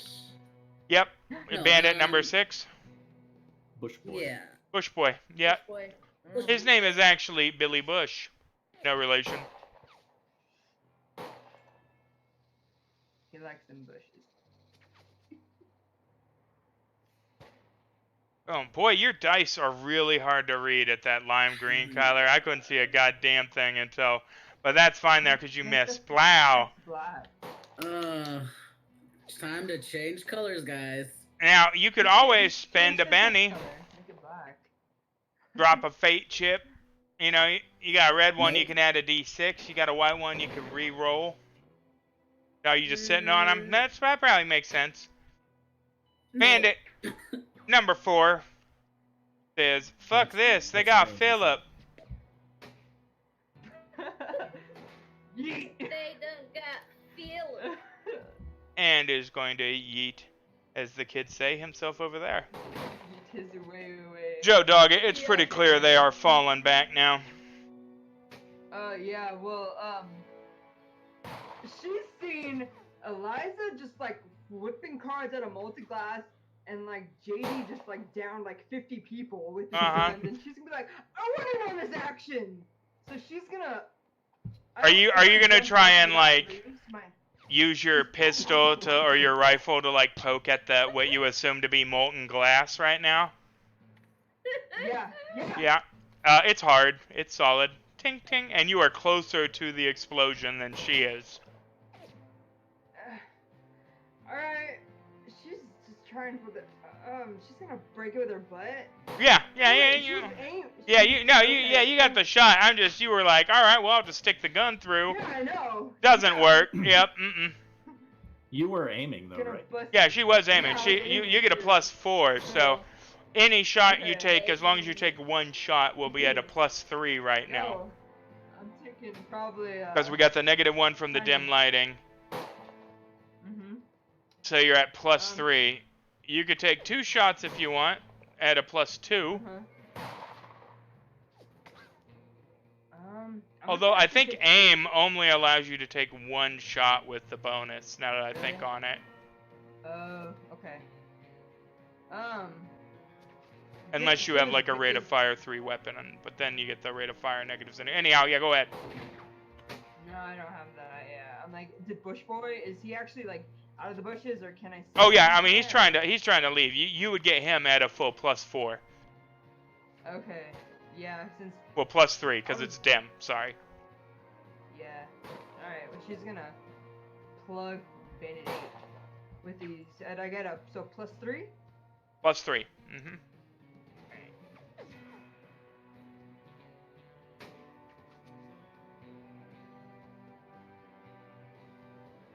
Yeah. That's damage. Well, that was Oh, damage. my bad. Yeah. Sorry. We'll get it. We're only 10 episodes Yeah. in. You've only killed like a dozen people. Yeah. Oh, that one. Yeah. That's a hit with a +3. That is a hit with a +3. Yeah, I did. I forgot Let's that. roll it again with the So, +3. do I add damage again? Okay. Roll. Alright, one of these days I'll get it. One of these Roll, days. Okay. roll the shot, I think. Yeah, roll the roll. shot Roll the with a shot. +3. With +3. Okay. Mhm. Yep. That's damage. That's damage. There we go.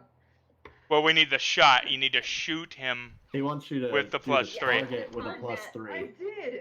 I did +3. That's damage you've been Yeah, rolling you though. rolled the damage dice instead of your actual like wild Yeah. die and Oh, okay. shooting fuck's die. sake. Listen, guys, it's been a week. I've got. Okay. All right. It's okay. Doing We're it. getting through it. Okay. Yay! That's a hit. All right. There we go. Oh my. All right, now roll the dice you've been rolling the last 8 times. Only goes up still from get here, the- guys. You don't get the plus Yeah. 3. That's just a hit because you were Okay. aiming. Just normal dice. Yeah. Okay. Excellent. And he is actually Hey. shaken now. Yay!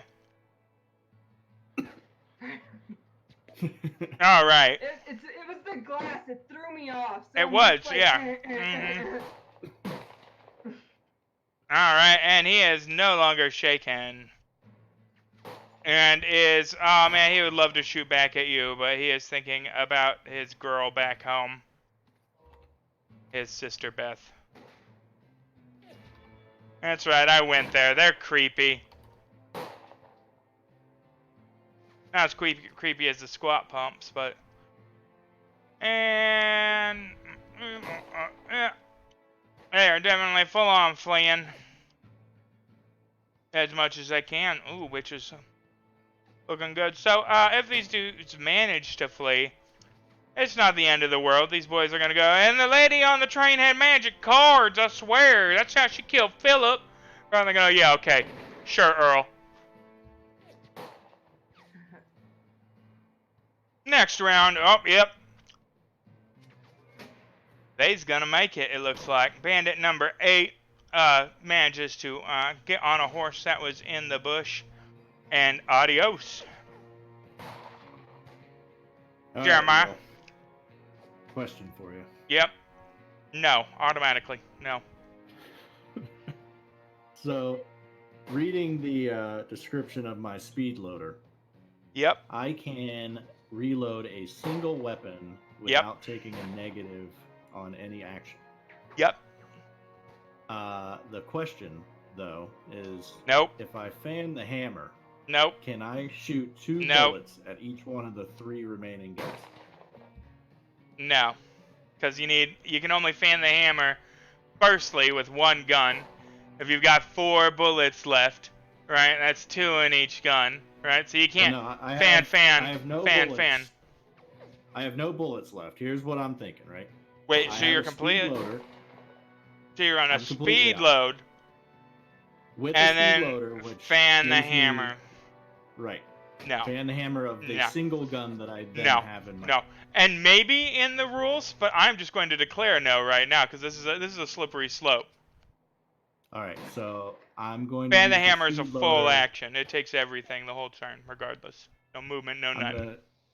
I'm gonna speed load, and then I'm gonna take a -4 and shoot all 3 of them one time.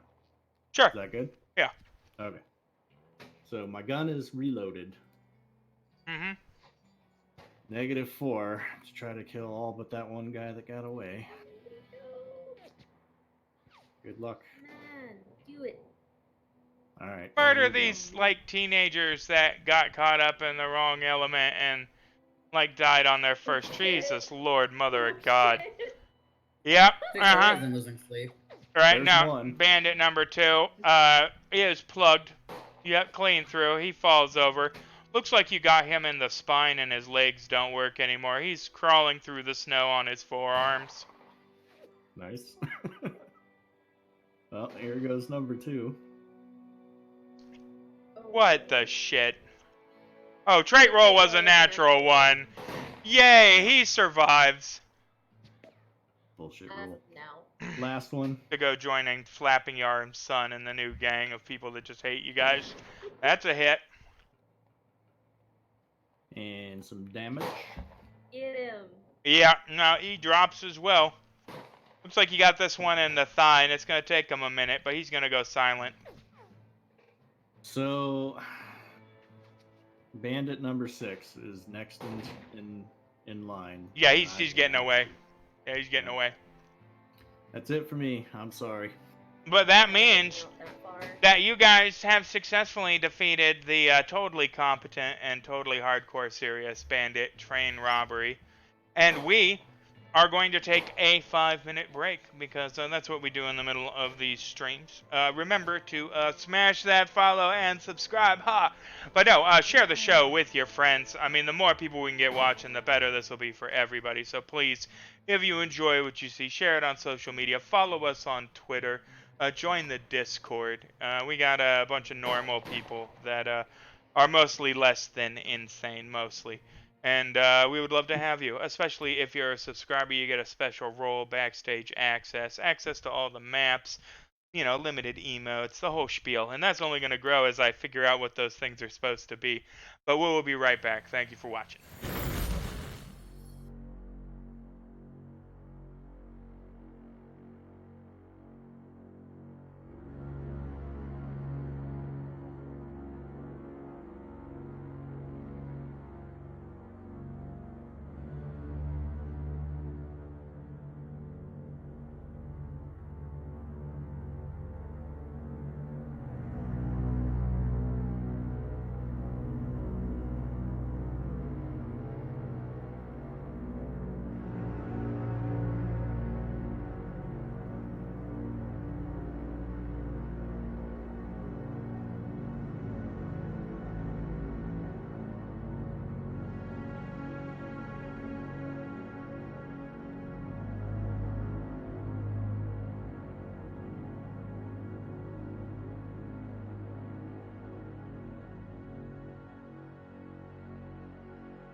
Kaboosh! And we are back. Thank you for sticking with us through the break. It is always good to refresh oneself.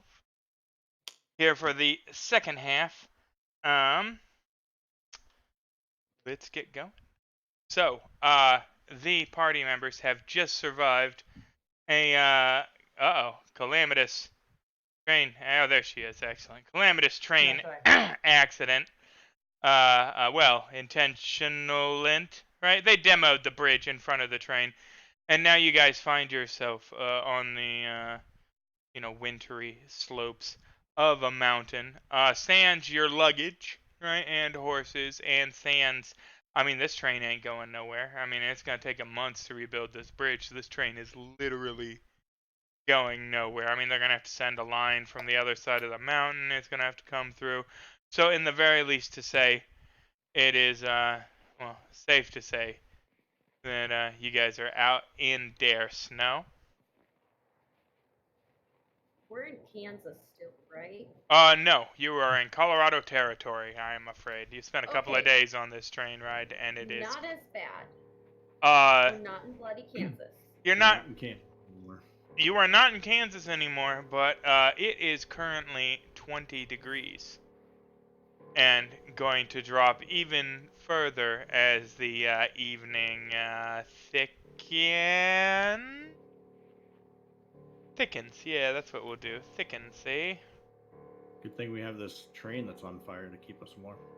Yeah, I mean, you can climb down that 80-foot sheer icy cliff and get down there next to the engine fire and keep yourself completely warm. That's an excellent idea. All right, so what I'm going to need is athletics rolls from everybody at a -8. God. The funny thing about this rule set is you could hit it. Three of you would fall to your deaths, and one of you would, like, dance down, like... Oh my god. listening to, like, the Footloose soundtrack on your way down to your buddy's corpses, just, So, suffice to say, this is fairly grim, right? You guys were dressed in the clothes you were wearing, which, I mean... Let's not metagame here. I know I can think of at least one you that is definitely not in 20-degree weather clothing, and her name rhymes with Liza Froze, because Hey, I thought I still had a winter coat. But... yeah, but were you wearing it on your you're whoring? I mean, did you show up to the cabin just full pimp coat, like, all right, let's do this? No, Fuck no, yeah. I leave it on, No, see, here's the thing. From having to travel so much, I never put up my bag in a freight car because I know that there's always a chance I'm gonna have to escape. Hey guys, this is metagamey. Let's get a show of hands. Does Eliza currently having her fur coat sound metagamey? Show of hands. I'm voting. Hey, I'm not saying. Are you guys really? You guys are. Oh, how dare each of you? How dare roll for it. each of you? Roll for it. All right. How about this? I'll give you a 50-50 chance. Evens on a D20. You have your provisions. Odds. You're wearing what you would be wearing, because come on. Ooh. That looks odd to me. Boom. Yep. Spend a red chip. So it's, to add a D6 to that 9. Yeah, do that. I need red chips for spellcasting rolls. No fucking way. D6 to No, the 9 that's just for... Alright. It's okay. So yeah. So, in addition, you guys don't see... The conductor and the night fire stoker, they clearly didn't make it, right? You don't see any of the train personnel, not the ticket taker, not anybody. In fact, only the cook appears to have made it. And before you notice that, actually, everybody give me a notice roll. Okay. Oh. Something in my eye. Yeah, for forever. Eliza, as you Ha! Right yourself after killing the bandits. You catch the little blonde toe-headed kid peering over the inside of the door between the cars, just dinner plate eyes. He clearly does not share Joe's inability to see magical effects, and watched you whip some fucking playing cards through a window, and is notices you noticing, gets scared, runs. You know? Oh, I'm gonna say, wait. Nope, none of that. Freaking kid better keep his mouth shut. Oh my god. Well, I mean, he's an 8-year-old kid. Yeah, magic cards, sure, shut up. You know, like nobody, you know. I don't think that's the biggest of your concerns. But he definitely noticed, and you noticed that he noticed. As did Joe. Jeremiah tries to actively pretend like kids don't exist. But, Small adults? a woman you hadn't seen from the other passenger car comes up, and she looks fairly put together. Similarly dressed to Eliza, a woman of refinery, right? Fanning herself despite the chill habitually at this point. And she says, "Oh my, well thank you all for taking care of that so much. That could have gone much worse without your endeavors. I heard the gunfire from the car behind. I couldn't dare to stand up and look." It was quite a startling sight, but luckily we have some strong men and women here that were able to help us. "Oh, some strong men indeed," she says, and walks over to Jeremiah. She says, "I'm forever in your debt, sir," fanning herself twice as hard, just kind of Eliza in. Nope. Well, miss, my debt's easy to pay. Miss Giles, Laura Giles. Yes, of course. I mean, I would be happy to accommodate you. Oh, but I'm afraid that all of my money is in the freight car, and I took a peep, and I am unaware of its location right now. Now, sir, if you could be a gentleman and escort me down this hill, I could surely compensate you. How's this? All of you folks, how's $100 sound for helping a poor woman just to find her possessions?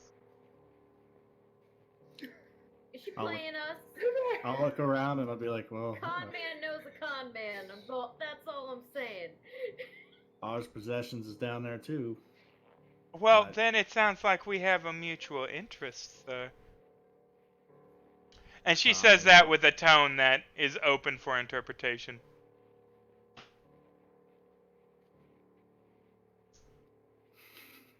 It's whatever you guys want to do. Well, one. What else do we have to do? Eliza is one of the biggest con men out there. Mm-hmm. I want to see if she's conning us. Hardcore. I don't trust nobody. Alright. Social conflict, fuck it. Yes! Ah. Sorry, I love social conflict so much. It's like my thing. Okay. I'm very happy. Alright, so Conflict. social conflict is one of the things that makes Savage Worlds amazing to the viewers. It is a way of establishing, well, conflict, right, outside of the means of gunfire and physical altercation. So what you're going to witness here is a battle of the minds between Eliza and Laura Giles. And they seem pretty evenly matched in that regard there. In both character archetype and disposition. So, give me a second to pull her up. Oh god. Here we go. Hey, this is your No. expertise here. Yeah. You got this. See if I can This is pop- okay. Hey, I have a vocal unction elixir. Think I you have. use of it. Utter faith in you. Thank it you doesn't- so much. I it feel doesn't so work. convinced. So, how Really. this is going to work, right, is we are going to take turns over the course of 3 rounds Laura, right? And Eliza, right? And we are going to each make a persuasive point, right? Like trying to affirm a position, weasel out another position, right? Like I am the grand arbiter of these things, and based upon the strength or weakness of a position, or tangent of a section of a round, right? You get a modifier between -4 +4. If you try something super fucking unreasonable that just doesn't logically follow, not a good argument, negative modifier. You get a little persuasion, you get a little snappy in there, positive modifier. She is a wild card and will also get all the benefits therein, right? After we have each said our piece, right, we will roll persuasion versus the other person's spirit, right? And with the modifiers applied, and that will determine the successes on the round. Depending on the number of successes that she accrues over the 3 rounds, so it'll be her persuasion versus my spirit, her persuasion versus the spirit, her persuasion versus the spirit. Modifiers applied based on the strength of the argument. If she has X number of successes, it results in anything above 3 is great. If you get 4 successes, you're feeling great over the 3 rounds, right? And of course, you roll the dice. 4 is normal. Every raise adds an additional success. You can knock it out in your first argument sometimes, especially with the benefits. But, alright, Mary. Okay. Say you're first. Alright. Well, I'm just gonna open up a nice little bottle that I have on me. A fizzy drink. Mm-hmm. As I drink a vocal unction elixir. Yes, ma'am. Yeah. Wow, you become quite, salubrious? Your voice takes on some dulcet tones. You get a positive modifier to all persuasion rolls made for the next hour, if I am not mistaken. And isn't it a +4 modifier too? I need to actually look at the voiceful unction. +2, but it Plus ends 2. up being... Well, with your charisma +4, bonuses and all that, yeah. Yeah. You got the Whately blood, yeah. All right. Yeah. So make some shitty arguments. Alright, I'm ready. Miss Giles, you see, it's very cold. And, I'm not dressed for the weather. I don't think much of us are dressed for the weather. But, if we go out down there when it's warmer, we might be able to see better. It's dark outside. Those darn bandits, they could be hiding for us. I do not want to be jumped by them. Oh my goodness. You knew how frightening it was. Well, Miss... Oh, it doesn't matter. Nobody was suggesting that you come with. No, between this strapping gentleman here looks like he would be more than sufficiently capable of taking care of my needs.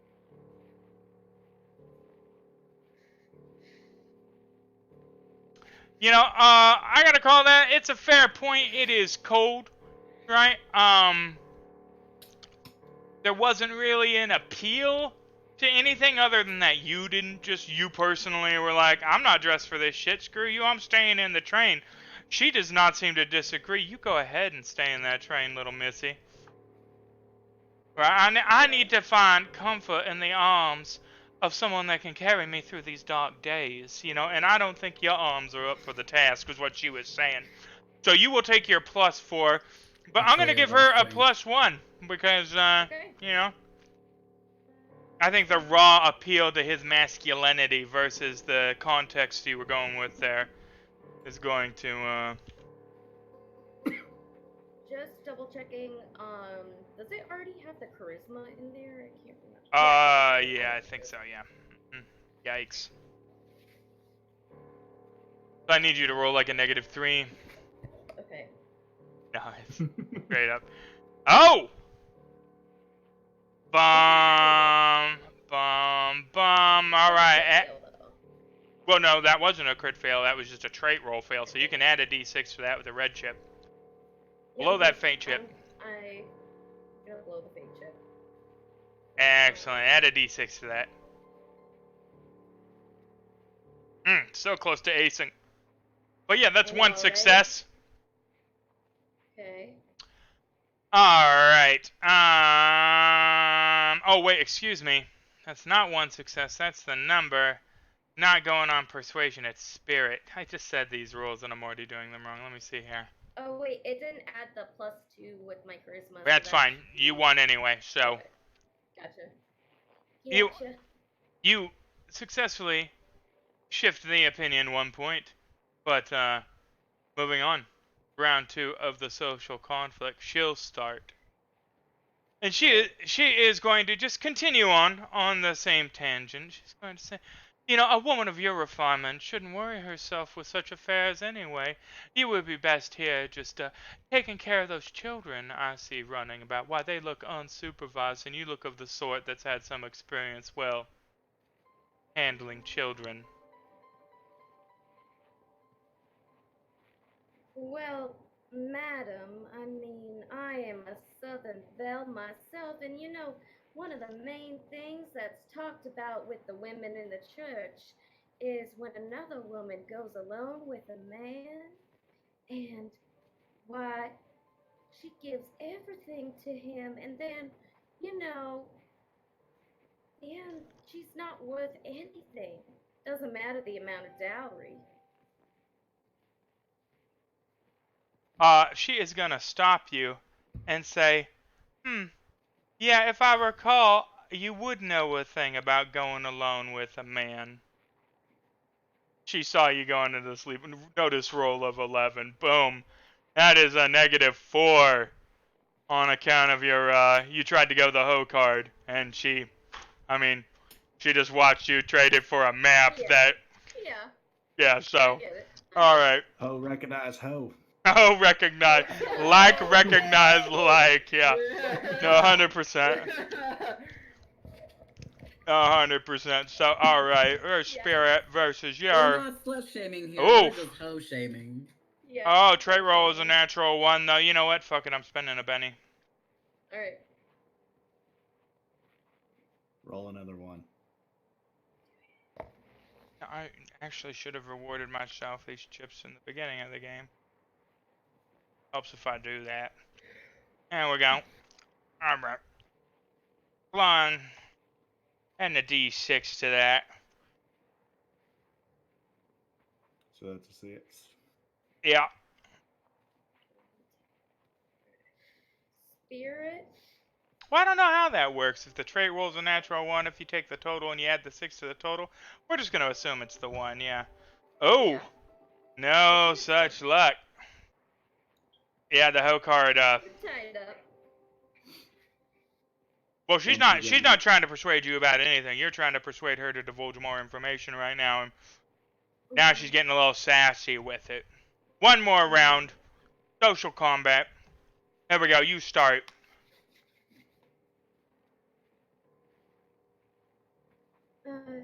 Madam, have you traveled out west? Is that the whole point? Is that? No, I'm going to divulge more information as soon as I get an answer. Well, I suppose very much so. That depends on your definition of West. Are you talking about Shanfan? Because I've been there. What about the City of Angels? I've been there too, dear. Then you know how dangerous it is. You know how, even with one man, if you get ganged up on, they're gonna take everything you have. They're gonna steal you away. You Now, know. darling, let me stop you right here and just say, why, I am just taking one man. Any of these other people are free to accompany. And by the way, if I'm not mistaken, I just saw this one man single-handedly shoot down 6 or 7 of these fellows by himself in a blaze of, testosterone-ridden manly glory. To be fair, he messed up a couple of times. Yeah, but I mean, she just saw the dropping, right? You know? Probably thinks my drops were his drops. Well, that too, yeah, you know. Yeah. He fired out the window, a bunch of people died, he smells like gun smoke, she's all, ooh. You know?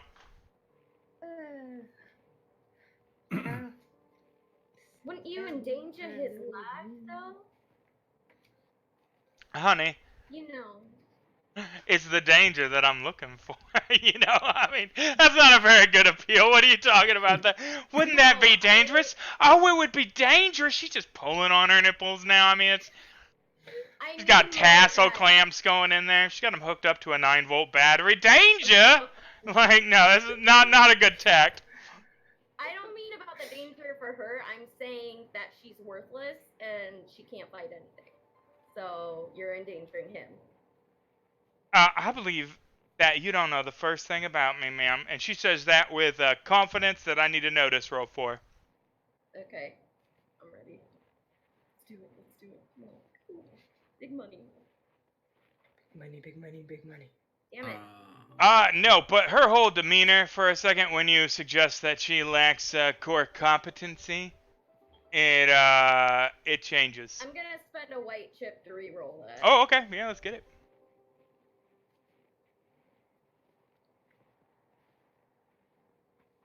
Yeah, so you notice everything I said previously, plus the glint in her eye, for a moment it goes from like, you know how people smile but their eyes are like Dead not inside. smiling? Yeah, she's not smiling with her eyes.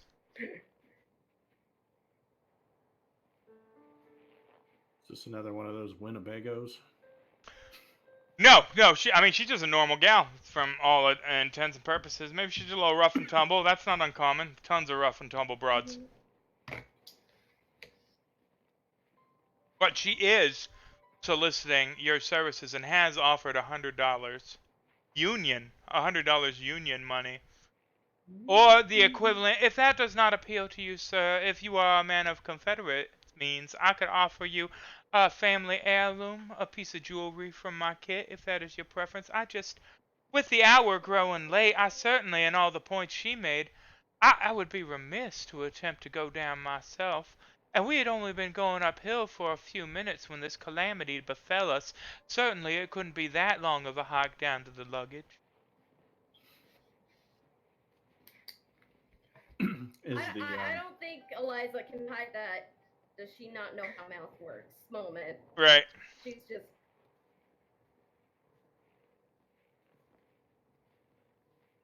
You do know trains go fast. I mean, and miles per hour.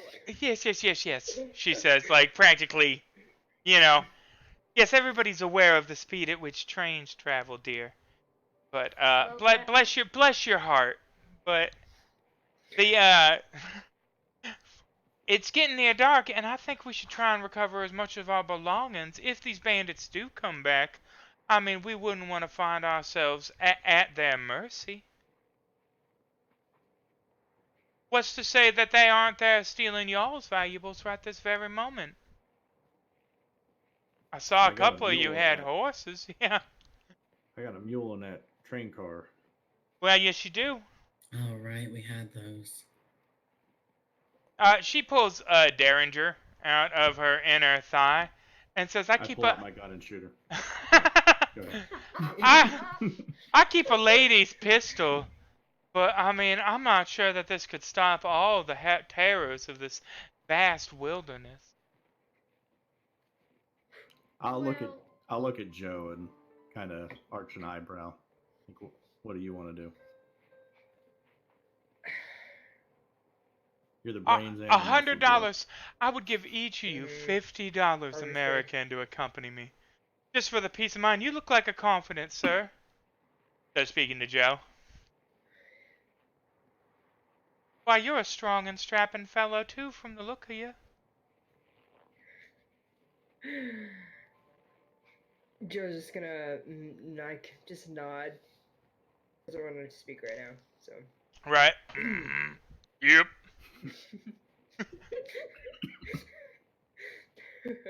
I say we go with her.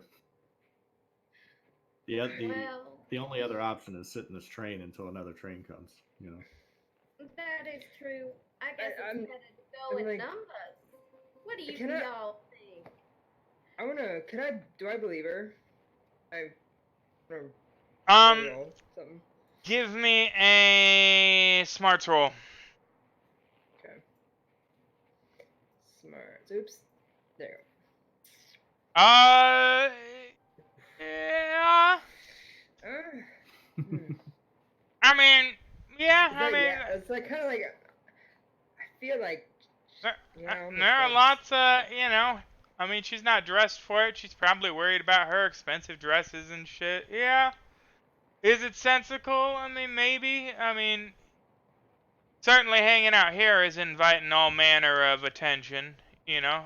You're not Yeah. entirely free of the native influence in this part of the country. You literally just got bandited. For all you know, they're going back to get the rest of their buddies, you know. So yeah, I mean, she makes If sense. she doesn't pay, then I'll kill her. So God, Will, can I roll? Can you roll? What? Uh-oh. He's going at like 2 frames a Oh, second. sorry. I don't. God, can I roll voodoo to see if I'm in my belly voodoo guts to see if I sense anything wrong with her? No, that's not how voodoo Oh, works, I'm man. afraid. Damn it! consulting the Sounds bones. dope, man. Yeah, I mean, if one of Right your on. powers specifically had to do with that, you've just got the healing and the Everything succor, froze on me. right? Uh-oh. Ah, Well, we it's can a hear you super talk, spell. so Yep. that's good. But yeah, no, nothing like that. And the language barrier. Oh, there you are again. And the language barrier thing, you know. What? Does she still? Yeah. Yeah, freezing, coming back, freezing, coming back. Alright, anyhow, so that's a no. Well, folks, how about you gather your belongings and we make us $50 a piece? Well, that sounds a wonderful idea. You know, the lone wolf dies, but the pack survives. There you go. Indeed, Miss O'Day, indeed. Alright. Well, Miss O'Day is going to get her titties frostbitten. Or something along those lines. We had to figure out because it is cold AF. Cold AF. I mean, So I've already decided that I want to tauntaun these bandits. Like, outside. what were the bandits wearing? Yeah. You know, Yeah, those dusters, good light questions. winter clothes, you know. You could certainly find a duster that would provide some more protection than what you're wearing currently. But it wouldn't be Yeah. like, you spend long enough out here, a couple hours out here, y'all gonna get frostbitten. Well, yeah, of course, but we can at least. I'll pull one off of the guy that has the least amount of blood and gore. Yeah, well, that is a, the card wounds cauterized. So, those guys probably. Hmm. But they do have big, you know, card size, perfect holes punched Slices. through the. And those ice Just shards. got card The glass shards. slices. Right, Yep, yeah. We probably shouldn't was let thinking Joe that- examine the bodies too closely, just for. Right. I'll shake it off, hold it out for Eliza. Keep her warm. I'll accept it.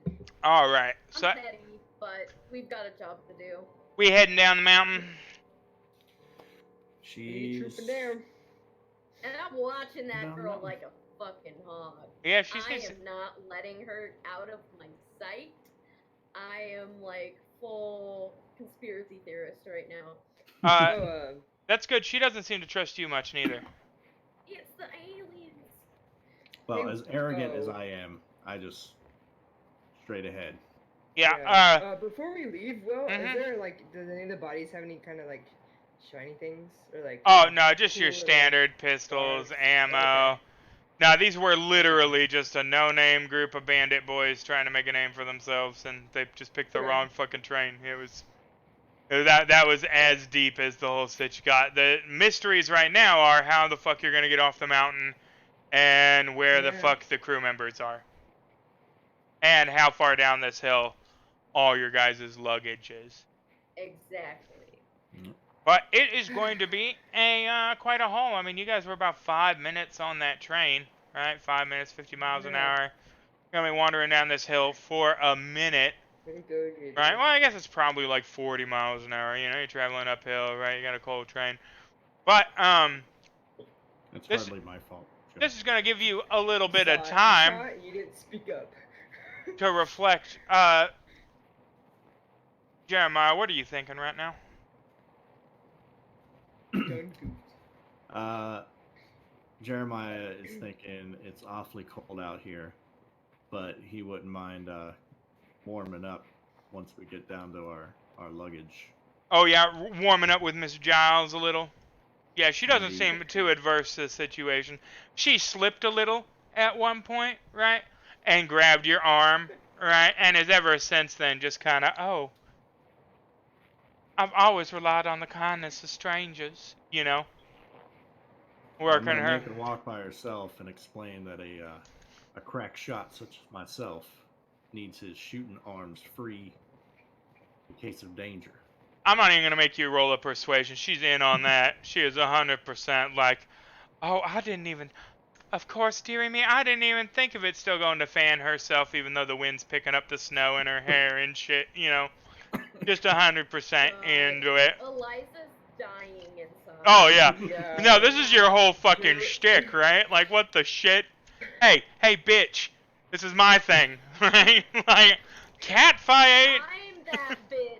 You're Right? not that bitch. I'm that Ladies, bitch. ladies, there's plenty of JD to go around. Oh, Lord. More No, slash it's fic like- incoming. But, alright. Thank you. You say that now. Victoria's on a diet. Victoria, what are you thinking? Yeah, All good these guy. crazy crackers walking your ass down the freezing ass cold mountain. This Did you is say a, crackers? yeah, crackers. Yeah. No cracker eating allowed. You gotta put them graham crackers down. Yeah, these gringos just dragging your ass. This is the second goddamn time they've had your ass up on a snow-covered mountain. Pinche gringos. You're like, That- how the that I fuck? Why am know, I gonna right? get back into this fucking train? Another train shows up. No, I'm gonna walk. Like at this point, every minute you have spent At this associated with point- these people has just been the worst. Fucking hell. You're not even getting paid anymore. I'm not. I'm just here for funsies at this point. Well, you were invited to the, pursue the Hellstrom, but yeah, nobody is actively paying Yeah, oh you. yeah, right. Gal pals. Gal pals. I'm just gal Yeah. pals with Miss O'Day at the moment. Right. so- Yeah, I. Jeremiah's angels. All right, Jeremiah's angels. Holy shit, yeah. Turned into. This is why Knob needs to come Jeez. back. Right, please, Nov. The dynamic is. Cause no, it's Yeah. an So angel. wrong. Oh, and we even got that squeaker box. Like, you just hook it up so you can be like, out of Victoria's neck. Oh, God. Jeremiah's angels assemble. Hello, girls. You know, it's just. God. Oh god. It's canon. I can't. It's canon. Fan- It's just Fan canon. poster. Fan Fire making poster. fan art. Yes, yes. So, is that what you're thinking, Victoria? At this point, she's just in between Joe and Miss O'Day just to keep warm, but like, oh man. Mm, She's maybe not maybe the feeling it at coldest this she ever point. been. You know, lots She of wasn't snow. built for this kind of weather. Definitely not. Definitely not. Joe, you having any thoughts at this particular juncture? Right. Just kind of. Yeah. No. Just cold. Just kind of following everyone. Right. She's on the fence about this whole thing. So. That makes sense. That makes sense. It is 45 minutes down this hill, and now it is full jeez. on night. This woman has settled down a little, but it's clear that she's doing everything she can to make inroads with the two males of the party. Definitely more JD. It's the beard thing, but she still has the wrong idea about Joe as well, and leans into that some. When you guys get to the bottom of a slope, the track had curved around a corner, and there is the glow of fire as you approach. the clearly derailed freight and caboose cars of the train. Is there any like horses neighing or animals like? Nope. No. Nope, everything's dead. Hopefully. Well, Joe's I'm gonna gonna- run up to the site and see if there's any footprints or anything. You were going to run up to the site and fling open the door. Do you touch the door? No, just like to the area. Like if there's any footprints coming from the train. Like, Give me over the a way. tracking survival. Yeah. Nice. Yes, there are footprints. It looks like from where you're standing on the cliff overlooking the derailed train. There is clear signs of a struggle. Looks like two humans, and then legs that you cannot identify. Long, spindly footprints, like stabby-like. Like somebody walking on poles. Big Or legs. Oh, poles. yeah. Something I might. A double amputee. No, this is not something that you would be familiar with. No, you won't. Pirate. And the Laura says, "Oh my stars, I can't. What has gone on here?" Everybody, give me a notice roll. Okay. I've got Derringer out, ready to go. Oh yeah, I'm assuming. Okay. I played in too many games where it's like you did not say it specifically. The clouds part and the moon shines on the field and reveals black stains on the snow outside of the freight car door that after a moment of the contrasting light changes kind of resolve to a deep ruddy red. They're blood. There's blood stains outside the freight car door and in a trail that seems to head off to the southeast. Laura has not noticed this and is headed towards the back door of the freight car, which is precariously, yes, angled. Like it's half off the cliff. You see how it's there on the map, right? Like half of it slid off, half of it is above. And the creaking sound you hear is the, the weight of the thing shifting. And she says, "I have to get my things." And you can I stop her. Mm-hmm. And I'm gonna do a hand in front of my face, and I'm gonna point out the blood stains. Well, I mean, clearly somebody was injured in the wreck. I mean, we need to render medical aid is what that means. There's no way we can do that tonight. Well, we certainly can't make our way all the way up the mountain again tonight. We have to do something and seek shelter. And she, kind of shoves past you and tries to proceed to the back entrance of the freight car again. I'm just gonna give Victoria that look like, she dies, I'm not doing this shit. She gets up on the thing, and it shifts and creaks, right? And she Ma'am, how are your bags marked?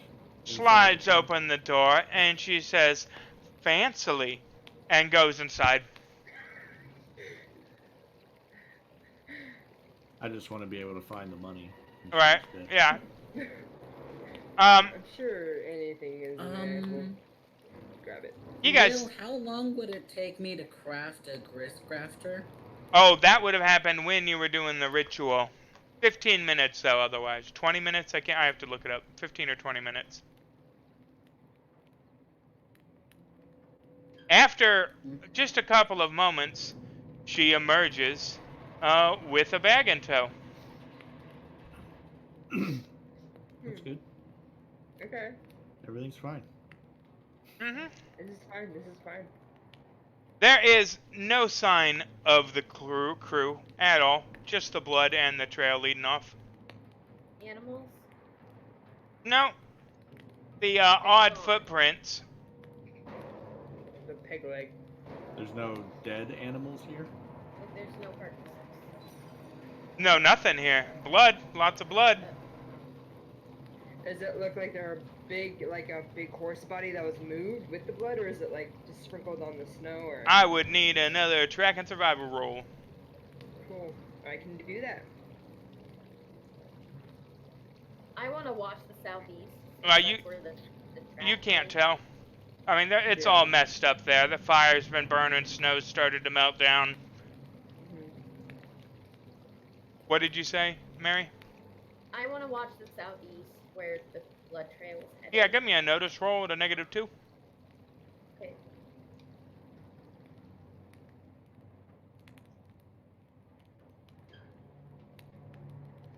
Nope. I am too focused on her horrible acting. The trees are swaying. I mean, it is dark. Cloud cover keeps going over. She says, I'm well, gonna go in this train car. You're gonna go in the freight car? Yeah, the big one. Alrighty. You immediately die. Cool. See you guys. Well, See Nice knowing you. 10,000 virgins. It was nice seeing Jeremiah. Come on. So, There you go. guns drawn, you know, nobody's getting a drop on me. Nobody is getting the drop on you. The floor is slick with blood and entrails and little bits of meat and parts of a rib cage. It is odd that That's she did not mention this. Yeah. And she didn't seem especially put out by it. Give me a investigation.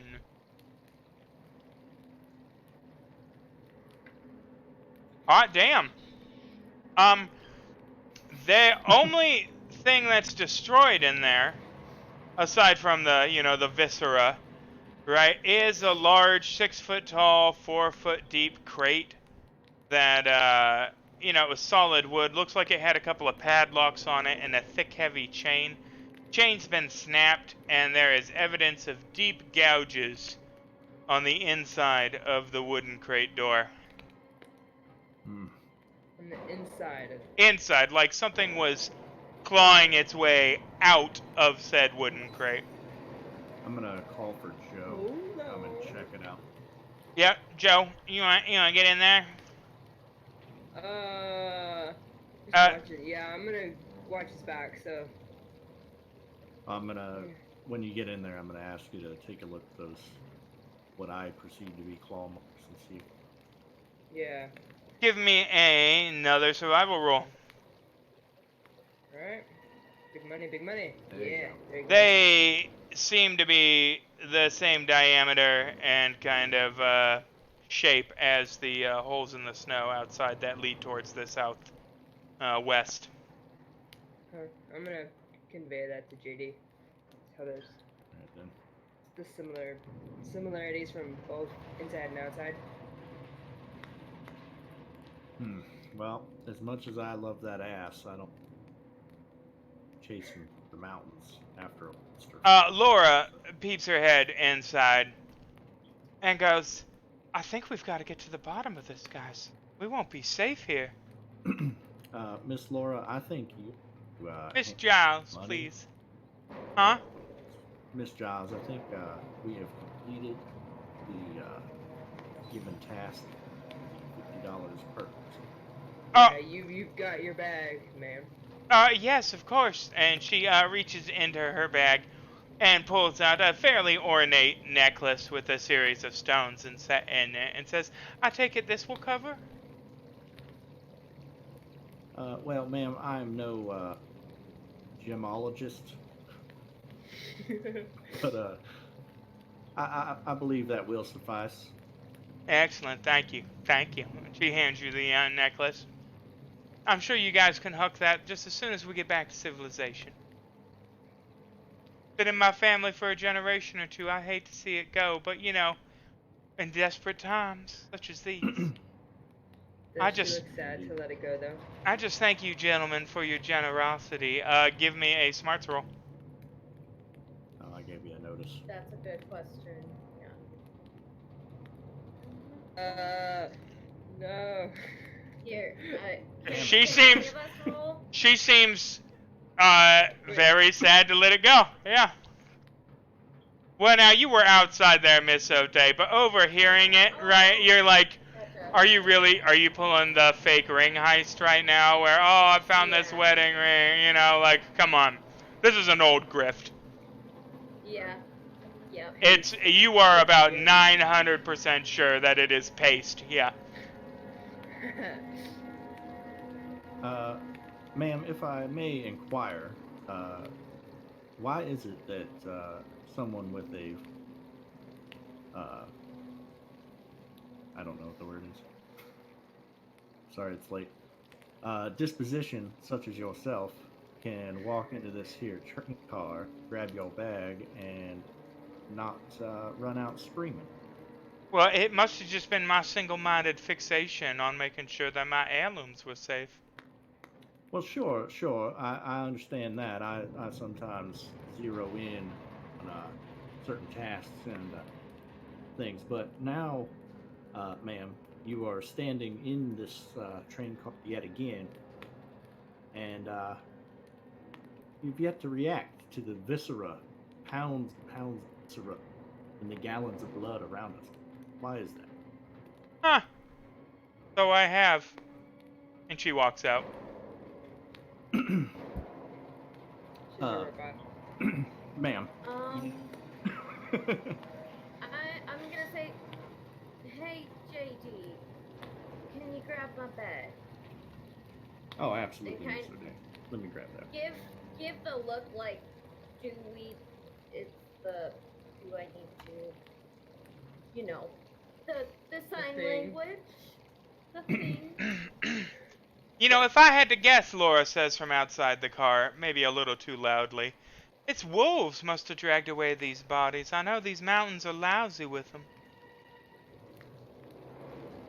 Yeah, this ain't wolves. Do I see any What are wolf they, sharks? Joe? Listen, pirates. So we should make our way back to the train, I think. Certainly it's not safe to be here. We most definitely should. One item still left out here is I only have so many bullets in these here 6 shooters. Mind if I just see that Derringer? Kind of damage you could do with that? Oh, I Let me mean, this just thing inspect it. here, I mean, this is mostly a noisemaker, she says, and hands you the Derringer. Okay.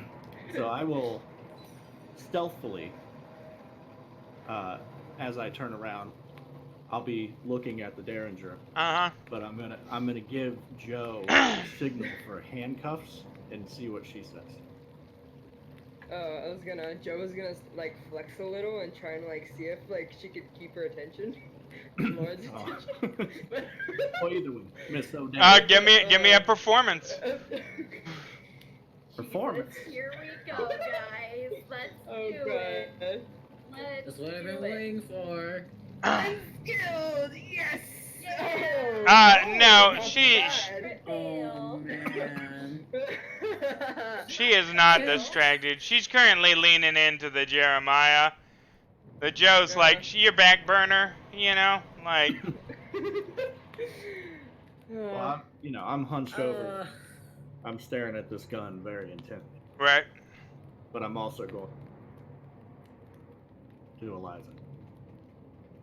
We should probably continue on our way. How about you hang on to that Derringer? I feel better with you. I'll probably get myself shot, she says, and continues along the track back up the hill. None of this is okay. Yeah. I want to go up like casting like JD for a second. Uh-huh. And I'm gonna whisper to him, is there anything I need to check?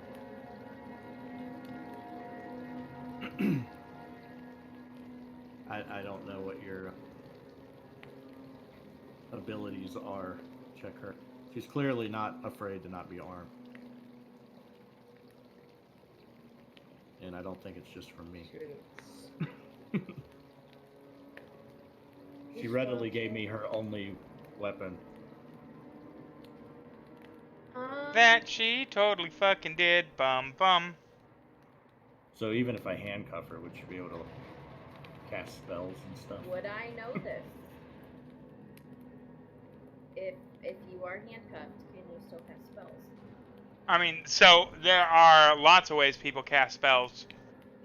Okay. No, I mean, so Cuffs could still you okay. still cast spells? No. Could a blessed still cast spells? Yes. Could a voodoo practitioner still cast spells? Yes. Could a harrowed? Yes. I mean, there's a bunch of people that can. Well, yeah. You need the I just card mean more manipulation. hospital-wise. Not necessarily, because she can pick a lot of things that are her. She could do dice. I mean, she could do little charms and trinkets, right? It doesn't have to be playing cards. That's true. And she hasn't exhibited any sign of that. She does not seem like she seems like a grifter due to her general damsel in distress shtick, but not like there's nothing else that indicates.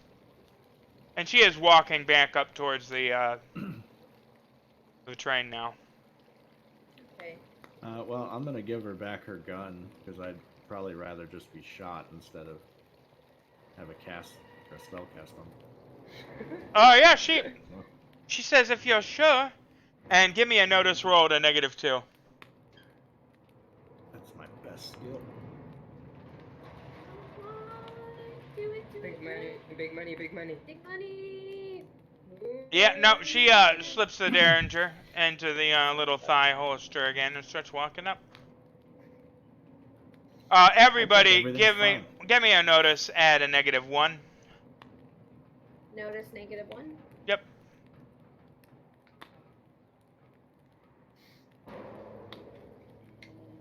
Now we're noticing. All right. There we go. There we go. Eliza, she's haste. I mean, she's definitely double timing up the mountain. She seems scared, firstly. But you can't help but notice she did a lot of slipping and sliding and oh my stars on the way down. And boy, she is sure-footed as fuck on her way back up. I mean, she is leading the pack at a steady clip, deep snow, train tracks, whole nine. Doesn't seem to be slipping, even though it's much darker. Yeah, I'm gonna give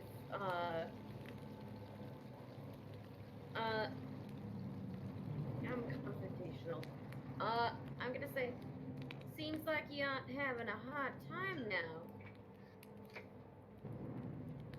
Well, I'm just scared. I mean, my stars, do you want to be out here any longer than you have to be?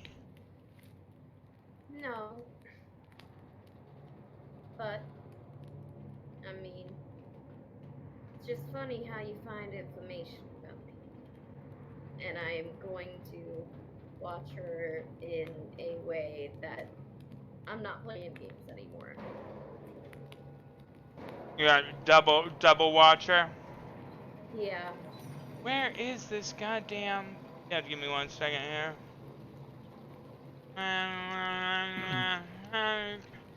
While we're walking along, I'm gonna give Victoria kind of a questioning look and nod my head towards the lady up front. Like, do you have any ideas that you can convey that aren't in Spanish? Laura screams at the top of her lungs and starts sprinting up the hill. What at? She's keep going up. Yeah, she is running up the tracks towards the train cars at a full tilt. Seems to have lost her nerve. You guys don't notice anything. There's a thick copse of trees to the right, but she's terrified of something and hauling ass. Well, did she look anywhere at us and like she screamed or just like? Yeah. So yeah, let's see. Notice. Eliza and Joe and Jeremiah. You saw her look into the tree line before she screamed and started sprinting. Okay, Eliza's gonna say, why'd you make that much noise? Don't make noise if there's something following. There is the sound of snapping limbs coming from the tree line suddenly. And then silence. Cards. Yep. On my rifle.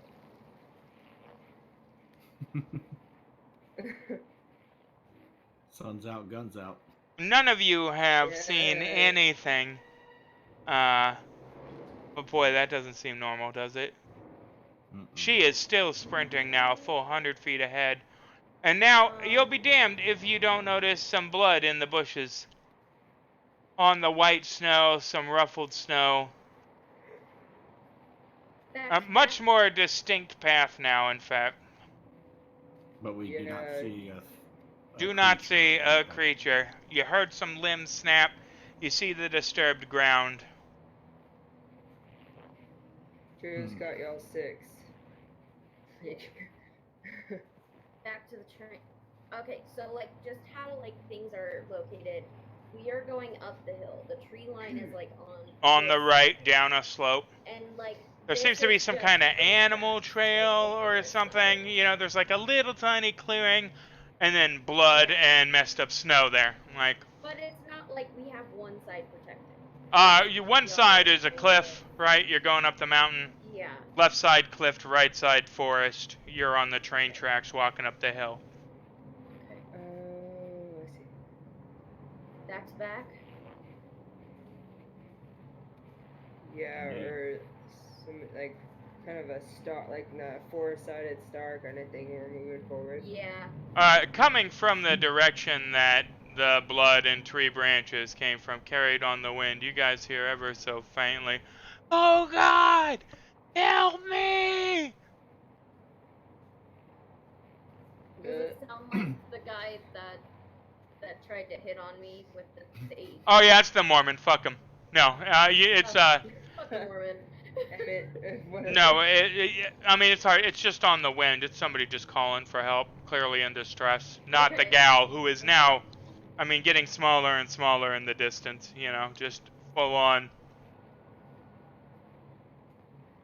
So I'm just gonna say, y'all never mind that. We're just gonna make it back to the train. I think she lured us out here. It's not like she can go anywhere. Trains is. It hurts so much. Oh God. No, never mind that now. We're just gonna keep Don't on listen heading to to the it. train. Keep moving. Please, Jesus! Oh, just kill me, somebody! Ah! Jesus is that man's only Let the hope guy- at this point. Put the guy out of his misery. No.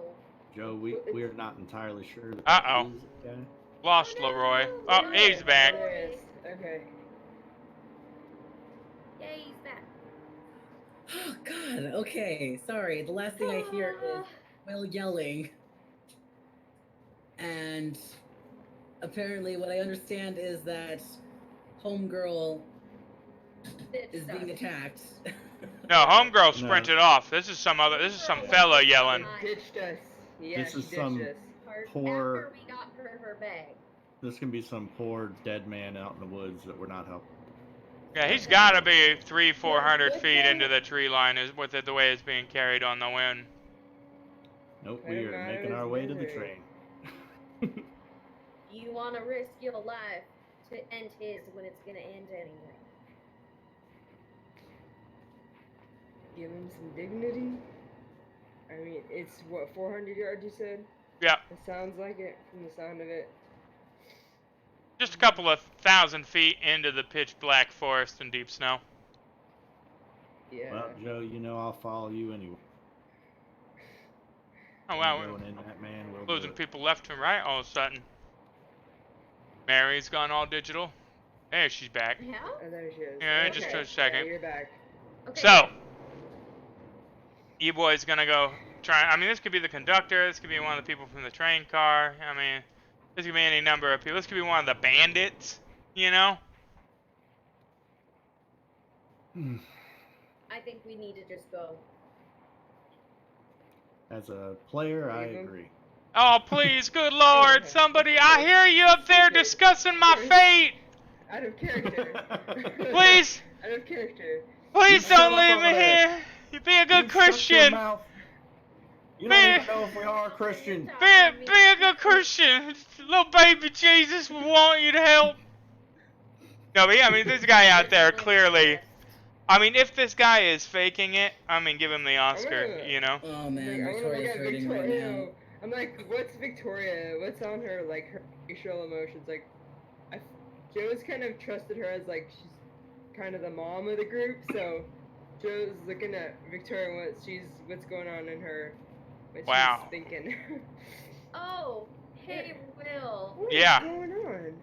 I want to play an adventure card. Oh, fuck. All right. Ooh, yeah. Is it instantly kill a guy in the woods? All right. It's a win. We win.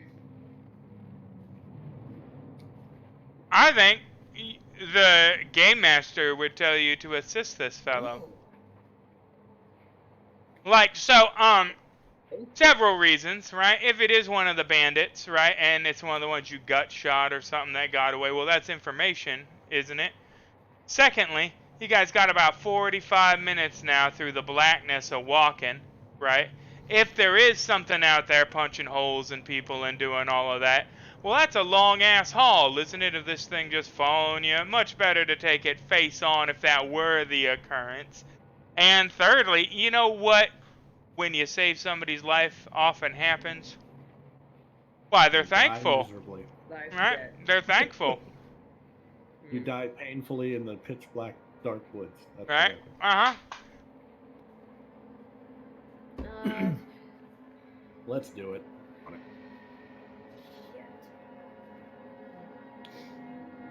Miss O'Day, are you able to provide us with light to guide our way? Is that something?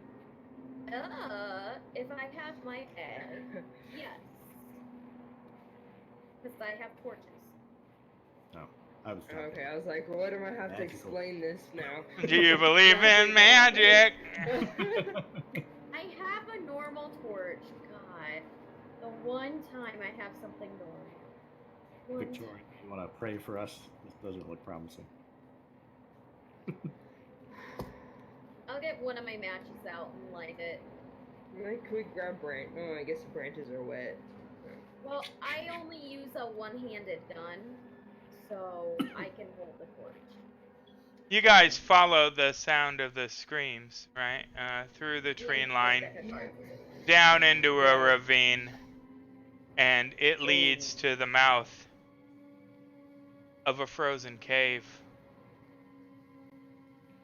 The expanse of which is warmer than the exterior, causing the snow melt to drain inside and chilly wet rivulets. And as you light the interior and see the light shining off the walls of the cavern, you turn the corner and see "To be continued next week." Knew it. I was like watching the clock.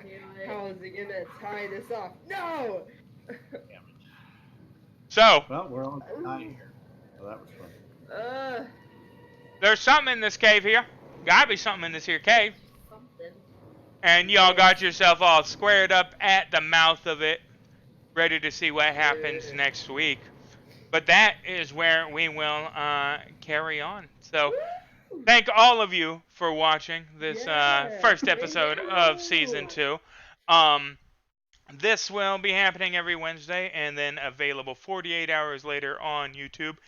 If you would like to catch the first episodes from the previous season, character introductions, some hilarious stuff, get the backstory on Chet Flappy Arms Atkinson, you can all check it out at the YouTube channel. The link is below. Feel free to join the Discord. Please spread the channel around. The more the merrier. We appreciate every one of you.